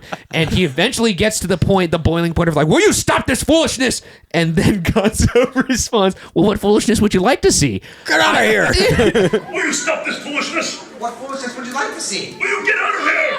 What foolishness would you like to see made me laugh so goddamn hard. I don't know what it is about it. And I think it's because it is me encapsulated into a joke of, well, what foolishness would you like to see? Anytime I've ever been told stop goofing off, it's what's in my mind. And I just, I felt seen. I felt seen by that. You're a troublemaker. You know, I think another reason why that bit is so damn funny is usually for theme park pre-shows, they have to kind of overplay things, let space sit between lines. Yeah. And that interaction is rapid fire back and forth that always catches you off guard. And it feels so authentic, like it's not played up. But it's also very close to when the doors actually open to the theater. So almost everybody sees that bit. So it's like, when you're thinking about writing a pre-show, you want to put some of your best stuff towards the end because that's the stuff that everyone's actually going to see. So you're forced to give this safety spiel. So I think it's really funny that they figured out a way to make that moment, in my opinion, that's my favorite part of the pre-show, other than it's close. It's between that and when Rizzo walks in as Mickey Mouse and gets told to leave, and he says, do I still get $10? You get out of here. Okay, but do I still get my $10? Get out. Do I still get my $10? The pre-show in general, it's a long, I feel like that pre-show's got to be like the length of the actual show, right? Yeah, absolutely. Which would make sense, I guess, because they're loading. You're loading an audience in one, and then you have the show in the other. So that would make sense that they're equal times. I like that they work the how they shot it to make all those like monitors. Yeah. In that backstage for the pre-show. Well, the fact that they even have that built into a gag of Gonzo dancing with the pot on his head, and one of the Gonzos loses the pot, and then he goes and he goes and helps him. So he like walks off the screen to the other end of the other. It's like, really good. Statler and Waldorf animatronics, iconic. We mentioned it earlier. These guys, when you watch the Muppets, and for me, this is weird because this was my introduction to them, but I imagine if I had seen the Muppets before I'd seen this show, I would have wanted to see those two watching the show with me, heckling. So just the foresight to be able to know that's what the fans want. Absolutely. Brilliant. In their animatronic glory. And they're great animatronics, too. They look like and they have real little 3D puppets. glasses on, which is really funny. What are we going to see in here anyway? It's one of those 3D movies. Put on your glasses, Statler. Yeah. I love seeing an animatronic wearing 3D glasses. I mean, like really, let's give it up. And I know I said escape room earlier, but like really, it's like it's a very immersive attraction in that they took this it's just a 3D movie. It's just Captain EO, you know what I mean? But like they took this 3D attraction, and they like really plussed it up and added so much depth and immersion with the penguin pit, with the two boxes, with the Swedish chef behind you, and I guess really paved the way for like It's Tough to Be a Bug and attractions like that like really started to lean into immersive theatrical 3D storytelling, and this was something else. This was Hey, truly something else. Like, what, they had fiber optics on the ceiling for those fireworks? Yeah, they Yep. did. And false walls for the explosions. Great Bean animatronic as well, too. Bean, what are you doing out there? I'm running away. Nobody would let me help in the movie. I think this is just kind of like a bygone era now that I think about it, because this was also around when Terminator 3D was also in the game. Some of the best 3D to live actor interaction in that as well. Obviously done for fear in that in that particular instance. But no, the Statler and Waldorf animatronics, I just love these guys so much, and it's fun to see them doing their thing. Fozzie Bear. Yeah. They go after Fozzie Bear. I know, Right it's so away, and like, It's that dumb bear again. Yeah. Hey, bear, you're not even funny in 3D. Oh, not you guys. the defeat, like immediately as when Fozzie Bear realizes they're there, hecking, just like, oh no, what are you guys doing here? And then they said, we entered a contest. Yeah, we lost. It's so good. What's awful is in Muppet Family Christmas, you've come to learn that they're best friends with his mom. And That's his mom really sends funny. them to all of his shows. That's really funny. I wonder if there's a deeper backstory there. Another thing, too, about what you going off the point that you made, Dan, about this being such an immersive experience, I believe it or not, there have been actually some think pieces written about Muppet 3D going extinct from pretty reputable publications. We're not talking people on forums here. We're talking, there's a write-up from somebody on Vulture, and there's also a write-up from somebody on Nerdist. I can't remember which one it was. I think this was from the Vulture article. They were talking about, this is one of those shows that you can't just throw on Disney Plus or streaming and to watch for posterity. It's you need to be in the theater, because there's nothing quite like being in the theater, interacting with all these live elements. There's a live performer. We got the animatronics, the 4D effects. It's not going to be the same. That's a good point, because it is much more than just a produced film. You need to be in the theater to really fully get the full force of the star here. And that's sad. A tribute to all nations, but mostly America. An incredible joke. And we've also got a big musical finale from Sam Eagle. Sam, what's it about? It's called A Salute to All Nations, but mostly America. Great. Very funny. Sam the Eagle, an all-timer straight man in this whole thing. Yep, nonstop. Yes, Walt would be proud. it's very good when Kermit asks him, like, how's the finale going? Yes, it's a glorious 3-hour finale. You have 1.5 minutes. You got a minute and a half, and he like freaks out. Oh! Sam, are you about ready? Yes, it's a glorious 3-hour finale. You got a minute and a half. It's so really great. good. It's the best. I feel like Sam the Eagle and Owl from Winnie the Pooh would be great friends. Well, because they're birds. Yes, and they're also kind of like douchey. They're kind of like prim and proper and just like, blowhards a little bit. Wow, I'm really thinking about it now. Yeah, they would be great pals. They'd be insufferable together. Truly insufferable. Truly the worst. Next good I wrote, this is the last Henson project. And that Vulture article, I believe the title of it is that this should be a historic site. This should be like... belongs in a museum. No, but I mean, really, when you think about it, this is the last thing that he touched. And from that perspective alone, if you're just looking at this, not even as like a theme park fan, but like as a historian of media, the Muppets are there in terms of putting their fingerprints on the media landscape, in terms of like bridging the gap between adult and kid entertainment. And the fact that this is the last thing that the man touched and it's just going to go away. Yeah, Well, I they don't do think say it's they're gonna going to go try away. and preserve it, right? They're going to try and put it somewhere. I don't know. I don't think it's going to be the same. Like we just mentioned, you need this theater. You need all the elements. They're gonna transport it to one of those like Disney living communities. Yeah, you're saying they're going to put it in a retirement home? Like, yeah. And then you'll have the boys there. I think that Statler and Waldorf are Yep. going to have to wear protection. I hear STDs run rampant in those bad Oh boys. my gosh, the villages. Yeah, they do. Statler, Waldorf with their loofahs hanging off their car antennas. Asking some old ladies to enjoy a sarsaparilla and Oh go my God, take in dude. a showing of Muppet Vision. That is certainly an image. No, but I do agree that it is sad that this is the last living monument to that, and it's just going to go away. I understand all things have to go. I don't know. I just wish there was a better solution to this one. Like, and I know this is not the place to platform this or to talk about this, because like when the news was announced, I was sad, but I understood. Like, and I know that might not be a popular opinion. It's just that the fact of the matter was nobody was going over there, and they needed to do something. But I still think, despite that, there is a better solution than this. What are you talking about, Ryan? Disney World doesn't have any space. They don't have any land there. Yeah, that's true. I like Dan's solution of making it basically like a mini Muppet Land. Yeah, I think that something will happen with the attraction, like Byron said. I think that it is if not that, like the Museum of the Moving Image, like the Smithsonian, like there is this really beautiful.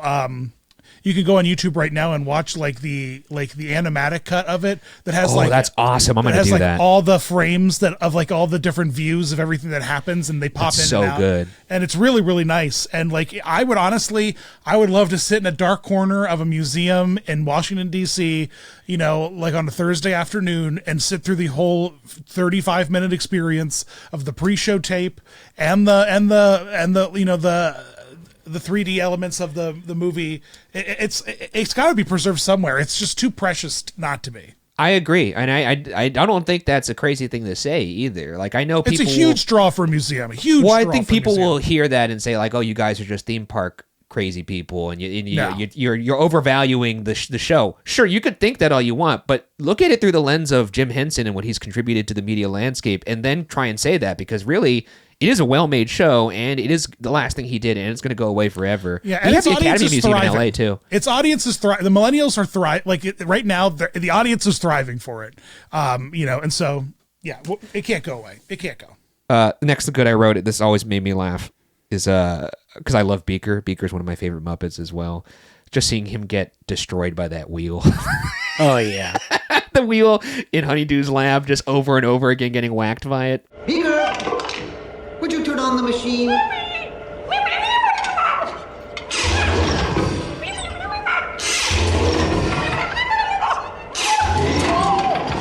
I just love Beaker so much.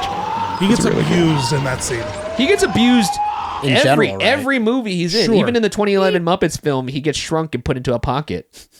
Just so he's like, justice for Beaker. I don't know why I put this in the good and the bad. This is not even, it has nothing to do with the attraction. This is just me airing out my own Miss Piggy's my favorite. LOL. Why did I write that? And our demonstration includes a little song from Miss Piggy. Little? Did I say little? I meant to say it's a huge, show-stopping, major song from Miss Piggy. That's more like it. But she is my favorite. You have a thing for Miss Piggy, huh? I love Miss Piggy. Don't read into that. Would you date Miss Piggy is, I guess, my question. I think I would. Because you're out there, on the red carpets and stuff. Yeah. So would you be seen with a fellow diva for sure? Yeah, no, everyone knows me. They're big diva. For sure. She was the editor of Vogue for a while, so she was in Paris. Yeah, in Paris, right? I like her strong attitude.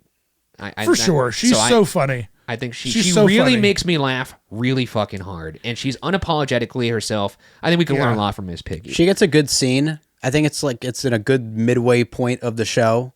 Yeah, she does. To do the song break with Miss Piggy. Yeah, do her little number, puts her head out of the door. Yeah. Little? Go water skiing. I would give anything to see her hi-ya somebody in real life.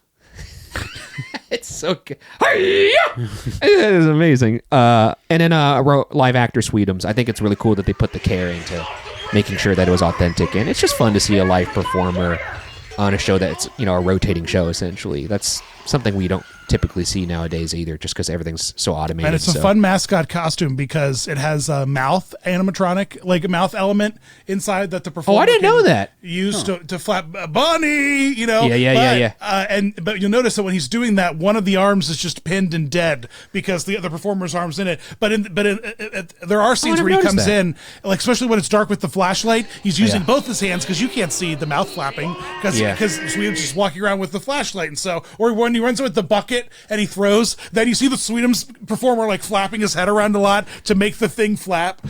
So yeah, that's fun. It's a fun little fact that it's like a multi-handed character performance. Also really fun that Sweetums is kind of doing a similar bit that cast members used to do at Extraterrestrial, walking around with the flashlight and a bucket. Sure. That's I love funny. it. And there's two Sweetums at the end. Yeah, because exactly. Sweetums was on location when they filmed the wall breakthrough scene, but they also put Sweetums in the theater at the end because they're paying somebody and he's there, so use him. So it's fun. I love that. We already revealed that there's multiple Gonzos, so Yeah. Right. Then that's actually the last good I wrote. If you guys have anything else that you want to talk about in this ride that really tickles your fancy. I'll just add that I just think shows like this they make a more well-rounded theme park experience. Yeah. If you're just jumping from ride to ride, you would end up like within 2 hours, depending on how long the lines are, being like, all right, like my day's done. I think attractions like these are very necessary to lengthen your day, give you a breather, just find different forms of entertainment and storytelling. For example, Hollywood Studios, this is just a park with like, 9 rides? Yeah. It's got 9 rides. It certainly needs the help. It's got like a couple, it's got like Phantasmic and stuff, but... You guys, it's so funny listening to Disneyland people talk about Hollywood Studios because like Disneyland's got like 37 rides. Like, it's insane. It's insane. The lineup is insane. Yeah, Disneyland and California Adventure, I believe, have more attractions than all of the Disney World Resort combined. I think it's the same now. I think it's like, but even still, the footprint compared to that is wild. That's crazy. Yeah. We're spoiled over here in terms sure of... are. Well, but you could make the argument that we're spoiled in that it's all compact and we don't have to do as much walking. But you guys have more expanse to explore, so like that's why I like both. That we're doing so much with. Oh hey, boy, look, the I didn't say that. I didn't say that. You said expanse. that. Yeah. No, oh, great! I'm so glad I get to walk twice as much at a theme park. That's true. Now, luckily, it seems like there's going to be a Monsters Inc. based show that's going to take over that theater. That'll be so fun. Well, they just put new seats in. So moving on to the bad here. I only have one. And look, I'm going to say it. Waldo annoys me. I said it. There it is. Aww. I'm Waldo, the spirit of 3D. He annoys the hell out of me. I don't like him. I never have liked him. Anytime it's like anytime in the show where it's just a blacked out screen and it's him just doing his own little bits, I'm just like, get off the fucking screen, dude. It's weird because I don't like him. No. In a way, look here, man. I said it. I know that might be crazy to say. It's been in my soul for a long time. You know what he is? He's like the annoyance of Figment without any of the heart. absolutely. Figment had heart. Figment had heart. Figment has a heart. I mean, Waldo's in it for himself. there's no one that doesn't like Figment. Yeah, but imagine if like Figment, there's something about Figment that despite all of his like mischievous nature and farting in your face, you feel like he still cares about you. This Waldo guy, he's just an agent of chaos. He's like the Joker out there. I don't really. He is kind of the catalyst for everything that goes on though in this show, right? Not the catalyst. He never really asked to do be. Do you feel like you could pluck him out and you could pluck him out it would all easily. be the same? You could easily take the him whole out. thing is they're just trying to get him. He's the embodiment. He's like the future tech of Muppet Vision, because you have to remember Yes. Muppet Vision was invented for the theater. Like we're putting on Muppet Vision glasses. It's not 3D, and so Yeah. Waldo is an extension of Muppet Vision. He is like the AI of Muppet Vision, and then they try to turn him off, and he's like, "Ha ha! I'm now immortal." You know, like Elsa at the end of Frozen 2. Yeah, so he And, does. Waldo does provide conflict then in this. I still would have been fine. Well, every Muppet show that they put on has conflict because they're always against the gun with time. Like even the Sam the Eagle thing is like, I have a 3-hour finale. You have Yeah. a minute and a half. Like there's always a ticking clock mechanism with a I would Muppet say thing that because they got to put Waldo- on a show. Yeah, Waldo enables the conflict, but he doesn't cause the conflict because the conflict is that Bean leaves. The conflict Yes. is that Bean is a troublemaker. He wants to add- He leaves, then the entire company has to find him, and Waldo facilitates that by turning into the taxi from Roger Rabbit. Yes. And so Yes, exactly. Does anyone know the way out of this movie? And I'm like, please get out of the movie. I they hope get him you at do. the end. They get him at the end. They do. They do. And he turns into scares Mickey you. Mouse. He turned into Mickey Mouse right before it, but It's they do an get him eerie after thing. that, right? It's an eerie thing to watch him turn into Mickey Mouse. I also didn't like that. I was like, hey, stay away from him. Rizzo the You don't rat get to be turning him. into Mickey Mouse, fine. Yeah, but Perfectly he's fine. clearly still Rizzo the rat with Mickey Mouse Right, ears right, on. This right. guy turns into a photorealistic Mickey. It was very Westworld Mickey Mouse to be like, oh, thank God they captured him because there could be an imposter out there running amok, like the Cylons. I think he even says something along the Battlestar. lines of like, no, now they'll never know yeah, it's me. now they'll never that's know. what I mean. And then he's like forward, but he looks like the real Mickey Mouse, and I'm like, what am I supposed to like walk into the park and be like? I think he's wearing a swastika too, if I remember correctly. All right, Waldo's got to go. I wish there was a deleted scene of where like Gonzo comes in and just shoots him with a gun or something. Like I really don't like him. It's funny you say that. There is gun violence in this, though. There is. The Swedish Chef pulls out a rifle and begins just taking pot shots at Waldo, and like gunshot holes are ripped through. It's bananas. And It's Waldo bananas, man. becomes a target. But a literal Muppet target. violence is bizarrely okay. We're okay It with is. Muppet violence. Yeah, I mean, they killed a tune on stage last year in Oogie Boogie's Halloween Bash. Everyone They thought did that kill a was pretty tune. cool. But that is not a Muppet, so how does that relate? I don't. Well, I mean, they're kind of in the same family, right? Tunes and Muppets, they're like similar. Are they? Are they? Tunes, you could do anything you want. The Muppets, much more corporeal in what they could handle. Yeah. I guess you could dissolve both in Goose. That's fine. That's fine. I'd love to dissolve Waldo and Glue. I'd love to dissolve him. I don't like him. And as we talk more about him, I'm getting more resolve. Because I was scared to say that. I actually thought about not saying it because you know what?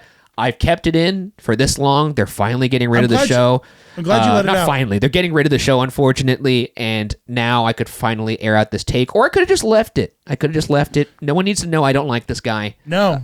It gives me the energy of that like robot from Ex Machina. Like it's devious. It's up to something. No, it is. You could tell. Waldo was not here for us. No, like Megan or whatever. He would kill everybody in that theater if he had the chance. Oh my, absolutely. Someone was recently tweeting on Twitter about like fictional characters trying to kill each other, and which would be the most devastating, violent fight. And I think Figment and Waldo trying to kill each other would be incredibly violent.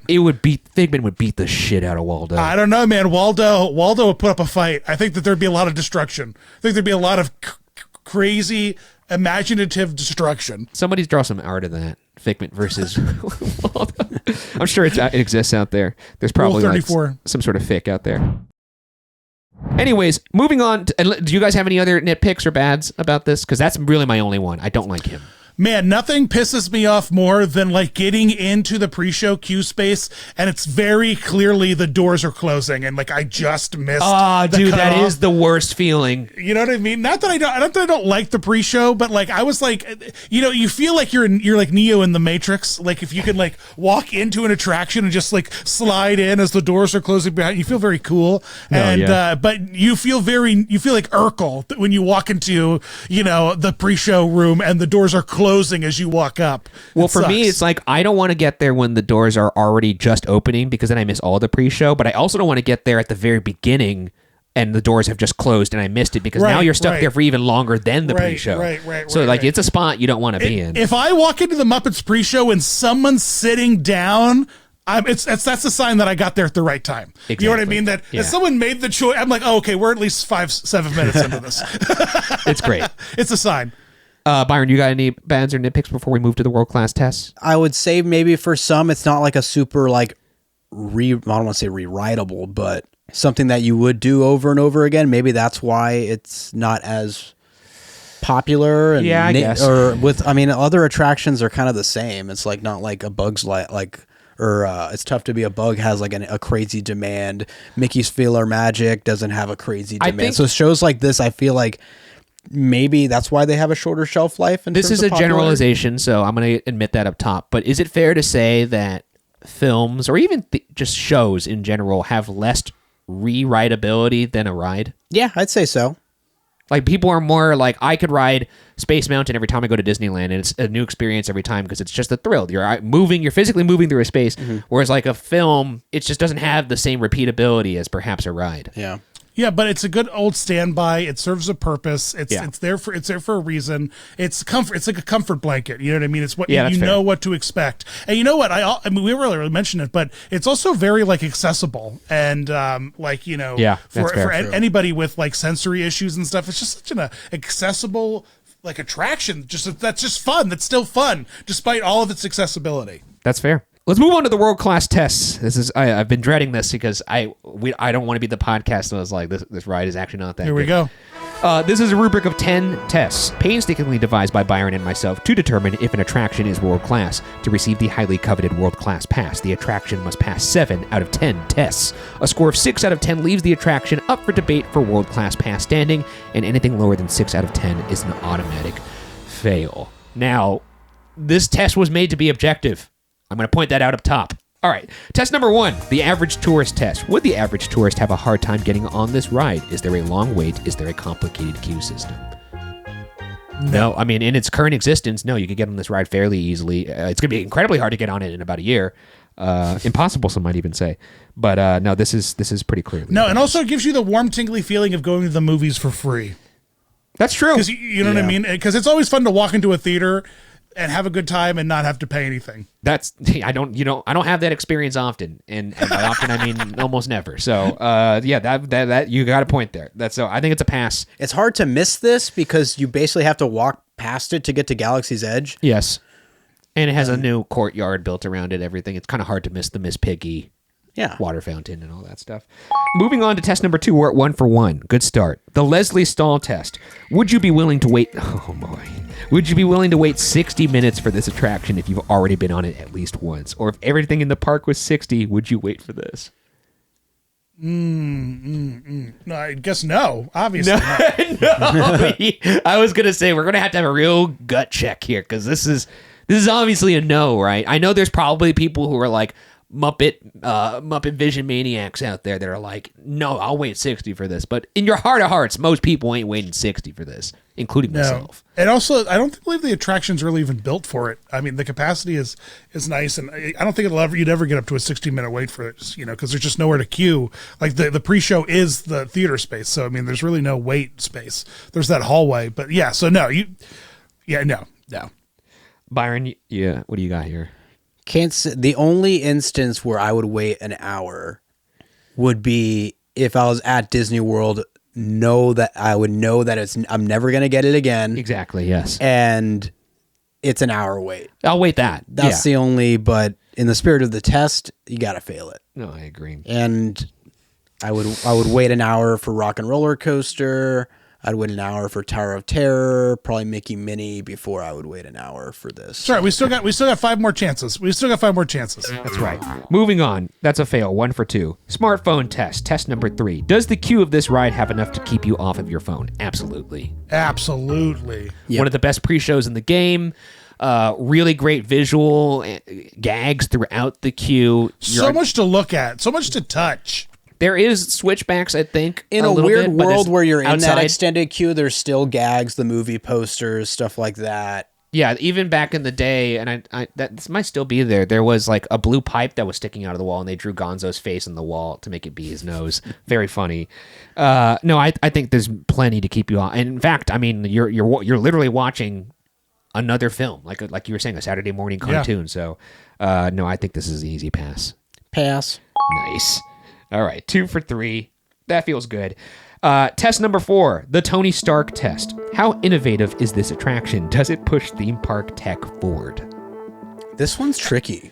Absolutely. Okay, let's hear that argument. This is what we wouldn't have It's Tough to Be a Bug if it wasn't for Muppet Vision. You know what I mean? We like Captain EO, and Honey, I Shrunk the Audience crawled so that Muppet Vision could walk, so that It's Tough to Be a Bug could run. All right, like this was innovative. This had bubbles, it had water, it had cannons and penguins and 3D character. Like, what rides do you go on that have a cast member actor in the attraction? You know Terminator. what I mean? Like, right? That's what I mean. Like, did Terminator come first? I can't recall. Probably. I'm gonna look that up. I'm gonna look that up really quick. Actually, now I'm wondering, did Honey, I Shrunk the Audience come out before this? You look up Honey and I'll look up Terminator. Damn it. I should have included that in the history section. 1996 is for Terminator. Oh, wait. Oh, Terminator? Yep, 96 for Terminator. But that was Honey, I Shrunk the Audience late 80s then? I mean, Honey, I Shrunk the Audience does have 4D elements. You got the dog sneezing on you. Yeah, that's the thing. It's like you got things poking you in the back. Honey, I Shrunk the Audience was 94. Oh, okay. So this that really scared me was for a second. I'm like, how did I miss yes, that? Okay. The answer is what? Unequivocally yes, because other attractions that like built off of it's fun came. So Muppet Vision 3D then is like the first 3D show to actually use more of those live, like interactive features then, right? Like animatronics, as well as the basically effects that are outside of just the film that what you're seeing on screen. Captain EO was the first, but I don't recall there being a fair amount of. I don't think there were 4D effects in it, were there? No, I mean your chair bounces up and down to the music. Sure. Okay. But there's no live actor element. There's no animatronics. There's no interaction between anything that's in the theater with the film itself. With the film itself, yeah. Muppet Vision, baby. Muppet Vision! I think Muppet Vision actually if Muppet Vision didn't exist, you could make a very strong argument that Terminator wouldn't probably be what it was. I don't have any faith that. But that would also no mean disrespect to Universal. I don't have any faith that they would have made the show what that show is without Muppet Vision setting the stage. And same thing for Tough to Be a Bug, which, by the way, I think Muppet Vision is a better show than Tough. And Honey, I Shrunk the Audience. And Honey, I Shrunk the Audience. Wait, I can't believe Honey, I Shrunk the Audience was after Muppet Vision. And whatever Zootopia is going to be. Wait, really? Honey, I Shrunk the Audience was after Muppet Vision? Well, you said it's 94, right? 94, yeah. Oh, that's 94. Okay, so Muppet Vision was 91 then. And Muppet Vision was first. And it did it better. That's crazy. Then I think this is a pass, honestly. I really do. I feel pretty strong this is a pass. Pass, yep. I say it's a pass. Oh, nice. I did not think I was going to pass that one. And I don't feel bad like I shoehorned it either. So I love how this is, like, I feel like this has happened multiple times in this show where an attraction that uses the technology for the first time ends up using it the best because like it was Honey like, Hunt? Yes. And like that's the trackless dark ride example where it was like they were building on the technology for that specific attraction as opposed to, oh, we already have this pre-existing thing. Let's find a way to utilize it. Yeah. That's a good point. That's 3 for 4. Moving to test number 5, the Hollywood test. Oh, yeah. Can this attraction be adapted for the silver screen? Does it have a comprehensible story? A shining pass here. Oh my God, I would see a 90-minute Muppet Vision movie. No doubt. I would too. I would actually. No doubt. I would as well. In 3D, 100 p. As long as Waldo was cut out. I hate that guy. Man, he's going to be the villain. Oh, then I want him to die. He will. He does. No, He does. Yeah, this is an excellent film or at least show in its own. It's great. Right. It's like really well shot too. It's There's so like good good. tracking shots. I love how, and I guess we didn't add this in the good, but I love how they are so self-aware for this whole film. The cheap 3D gags. It's a 3D film about 3D. Yeah. Even like the first shot of it, where you have like the 3D in the main title, with Gonzo pushing it out of the pushing closet, it out through. So then he opens the door and it's just him like it's just like on a pole. Fozzie Bear even comes out and says like, we're not going to resort to cheap 3D gags. And then like it does a shortly bunch of after them. is like, I have something to spring on you. Did you say cheap 3D tricks?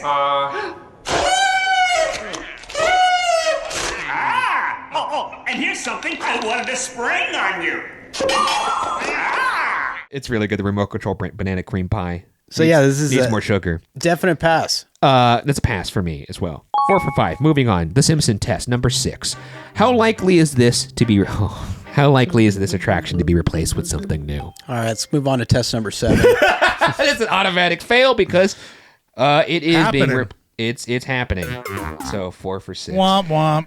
Look, and I'm gonna just speak to this test. There have been folks in the comments who have said when we covered defunct attractions, for example, like Alien Extraterrestrial, that this test should be nullified. That it should be taken out and replaced with a different test if that's the case. And I actually disagree because the reason why this test exists is if it is taken out, it isn't a classic. It's not by virtue of it being taken out, you can't, like, for example, you would never take Pirates of the Caribbean out. You can't. You can't do it. It's like you literally could not do it. Or Haunted Mansion. Smash cut to 2026. If they We're taking pirates out. I don't even know what would happen. Does Disneyland even exist? There are certain, like, what do they call it? I know this is super dorky, but in the Marvel universe, when we're talking about like Loki and time, Anchor beings. There are certain anchor beings in the theme park universe. So Pirates of the Caribbean is a theme park anchor being? It is, in my opinion. Okay, I'll give you that. And I don't think Muppet Vision 3D is an anchor The castle's being. not going anywhere. No, like I'm saying. Have you done an That's, episode on the castles? Are there castles world-class attractions? no, we haven't done one just because it's not technically an attraction unless you walk through it. Bruh, you can eat in them. They have museum exhibits in them. They've got all kinds of stuff in them. That's fair. You can sleep in them. No, that's true. Actually, you're right. For an attraction to pass this test, it has to satisfy both camps. It has to be a classic in regards to the guest, and it also has to prove successful in the minds of whoever's running the company. It needs to have longevity. It has to be like LeBron James. It has and to at be the something and at that's the like, end and at the end of the day, if an attraction is filling LeBron seats, James. If an attraction's filling seats and offers wait times, then I think it has legs to stay. Where and also I will say One thing I do like about this test, I know this is not a podcast dedicated to defending this podcast, but I will say the one thing I do like about this test is it does kind of cut the legs out of IP rides, because most IP-based attractions are based only on their popularity and will only last as long as their popularity, which means while it does cut down the legs of IP attractions, it really lifts up original ideas. Sure. Which is what Pirates is. Yeah. Which is what, like, so eventually it became a movie eventually, but I mean, like, there's a reason. So anyways, moving on. That's 4 for 6. Moving on to test number 7, the signature moment test. Can this ride hold its own without its signature moment? Is it a one-trick pony? Yeah, I think it could live. I think 100% live on its own without like the big explosion finale at the end with the fireworks and the walls crumbling down and stuff like that. Like if it was just in a theater with animatronic penguins and it was just the gag of like him shooting at the screen, I think it would totally work still. And I will add to this, if it wasn't even a signature moment, but like the signature feature of it having 3D. If you took 3D out of this, for sure, no problem. No problem. That argument, bing bang boom. You're already in an immersive space. No, you already have 3D stuff going on.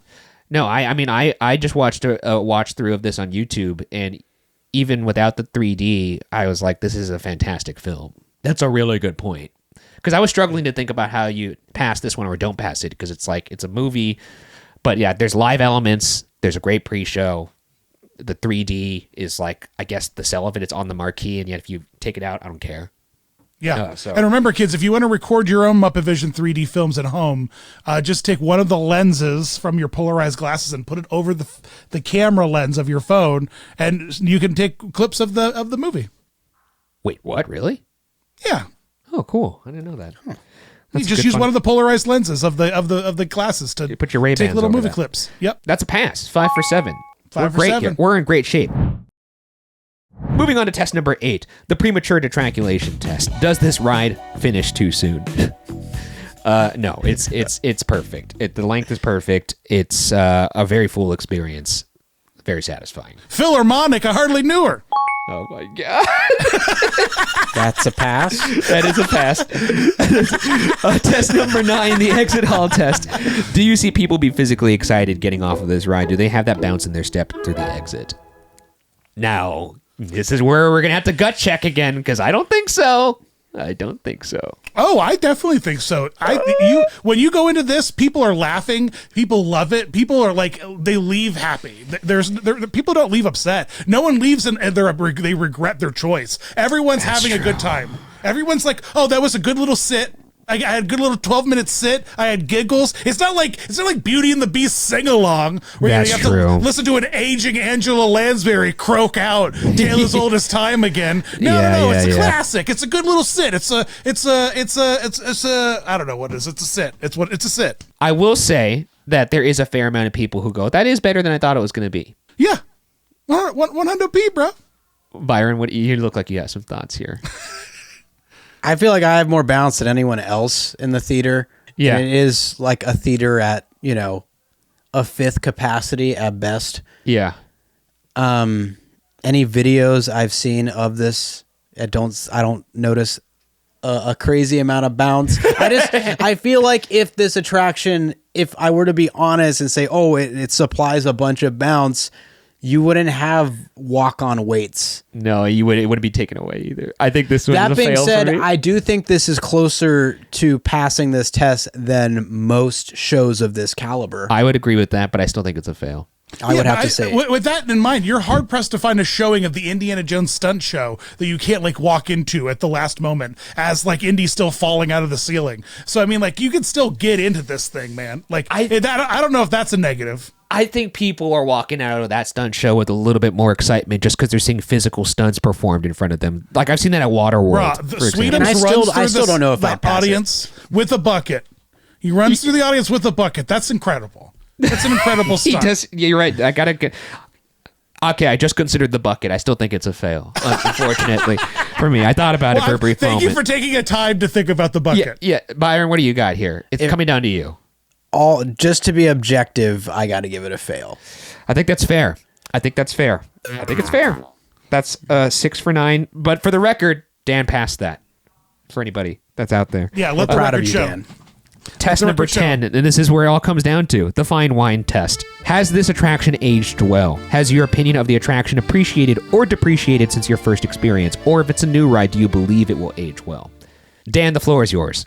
Yeah, of course it's aged well. It's like the last bastion of good Muppets. It's like the thing that we can all turn back to be like, oh yeah, the Muppets are great. The Muppets are funny. They're consistently there for me. This is always, it's like popping in your it's like stumbling onto your favorite show on TNT in a hotel. You know what I mean? You're like, yeah. You know what I mean? I'll watch Titanic over the next 7 hours. You know what I mean? Or whatever it is. Like, yeah, I'll still show up for this. Like, I'll cancel plans. So yeah, I think that like there is like this nostalgia behind how like magical this like attraction is, and like so much has changed about the Muppets. So much, the Muppets are completely different, but they work best in theme parks, and this is like the best example of them. This is like just distilled Muppet goodness. Ultimately, I think that this is just like a really nice little like sip of medicine when you need some good Muppet. I agree. I mean, Byron, what do you got here? Byron, here's what I gotta say. Here's what I gotta say. Great cinema ages like fine wine, and this is great cinema. I agree. Yeah. So I don't think you have to. Do you think that Scorsese would say that this is cinema? I think he would. Yeah. I actually think he would. That that guy's making TikToks now. He understands the culture. Yeah, he's making TikToks now.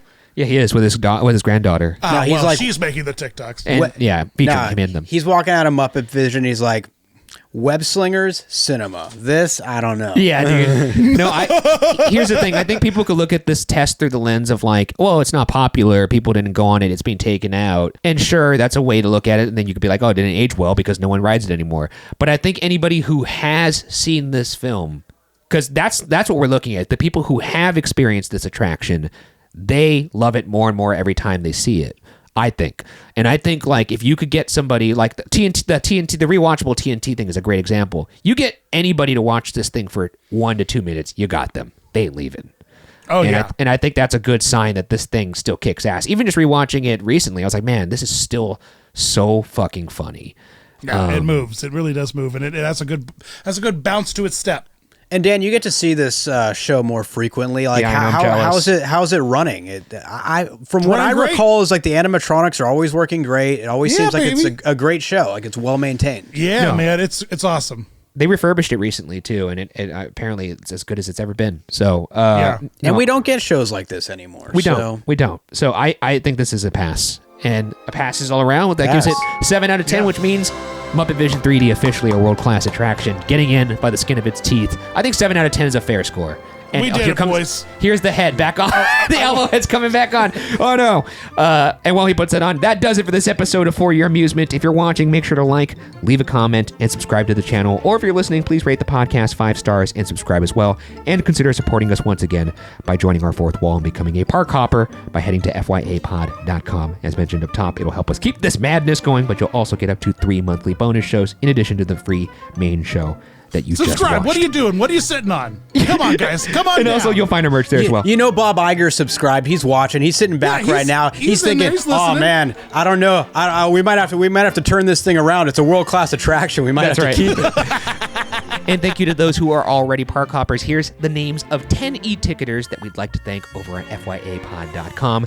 Nina Soon, Pashas, Taylor, Mary Sa, Killer Payback, Chris G, David, Justin Rivera, Chrisara, Mesa Marshall, Chris_Chaos, and Bertie. And once again, thank you to Disney Dan for joining us again on this pod. Always a pleasure to have you on. Is there anything that you'd like to plug right now that you're working on that folks should be looking if you're out listening to podcasts and you like listening to podcasts about theme parks, I got a podcast. Yes, Come on over to Fun Pod. It's me having fun, having a good time, having silly. Maybe you guys will come on sometime soon. I'd love to. I know you're busy, but I'd love to have and you. We'll have fun. Is that your theme song? Okay. I don't think he could get the rights for that. No, but it's close. No, he's balling out. Yeah. We couldn't get the Beach Boys. We couldn't get them, unfortunately. They weren't available. There's only one left alive, I think, or something like that. So. Famously litigious Beach Boys. Yeah, famously litigious. So I've got a fun podcast. It's great. And also Disney Dan, everywhere where you look at things, like it's just, Disney Dan. Thanks, guys. I had so much fun. Thank you for coming on, Dan. It was always an honor. Follow the pod socials at FYA Pod everywhere. I'm at Ryan Bergara everywhere, except Twitter, where I'm at Ryan S. Bergara. And Byron is at Byron A. Marin across all socials. Thank you guys for spending your time with us. Enjoy the rest of your day, and we'll see you guys on the next ride. Bye, guys. R.I.P. Muppets. Bye-bye.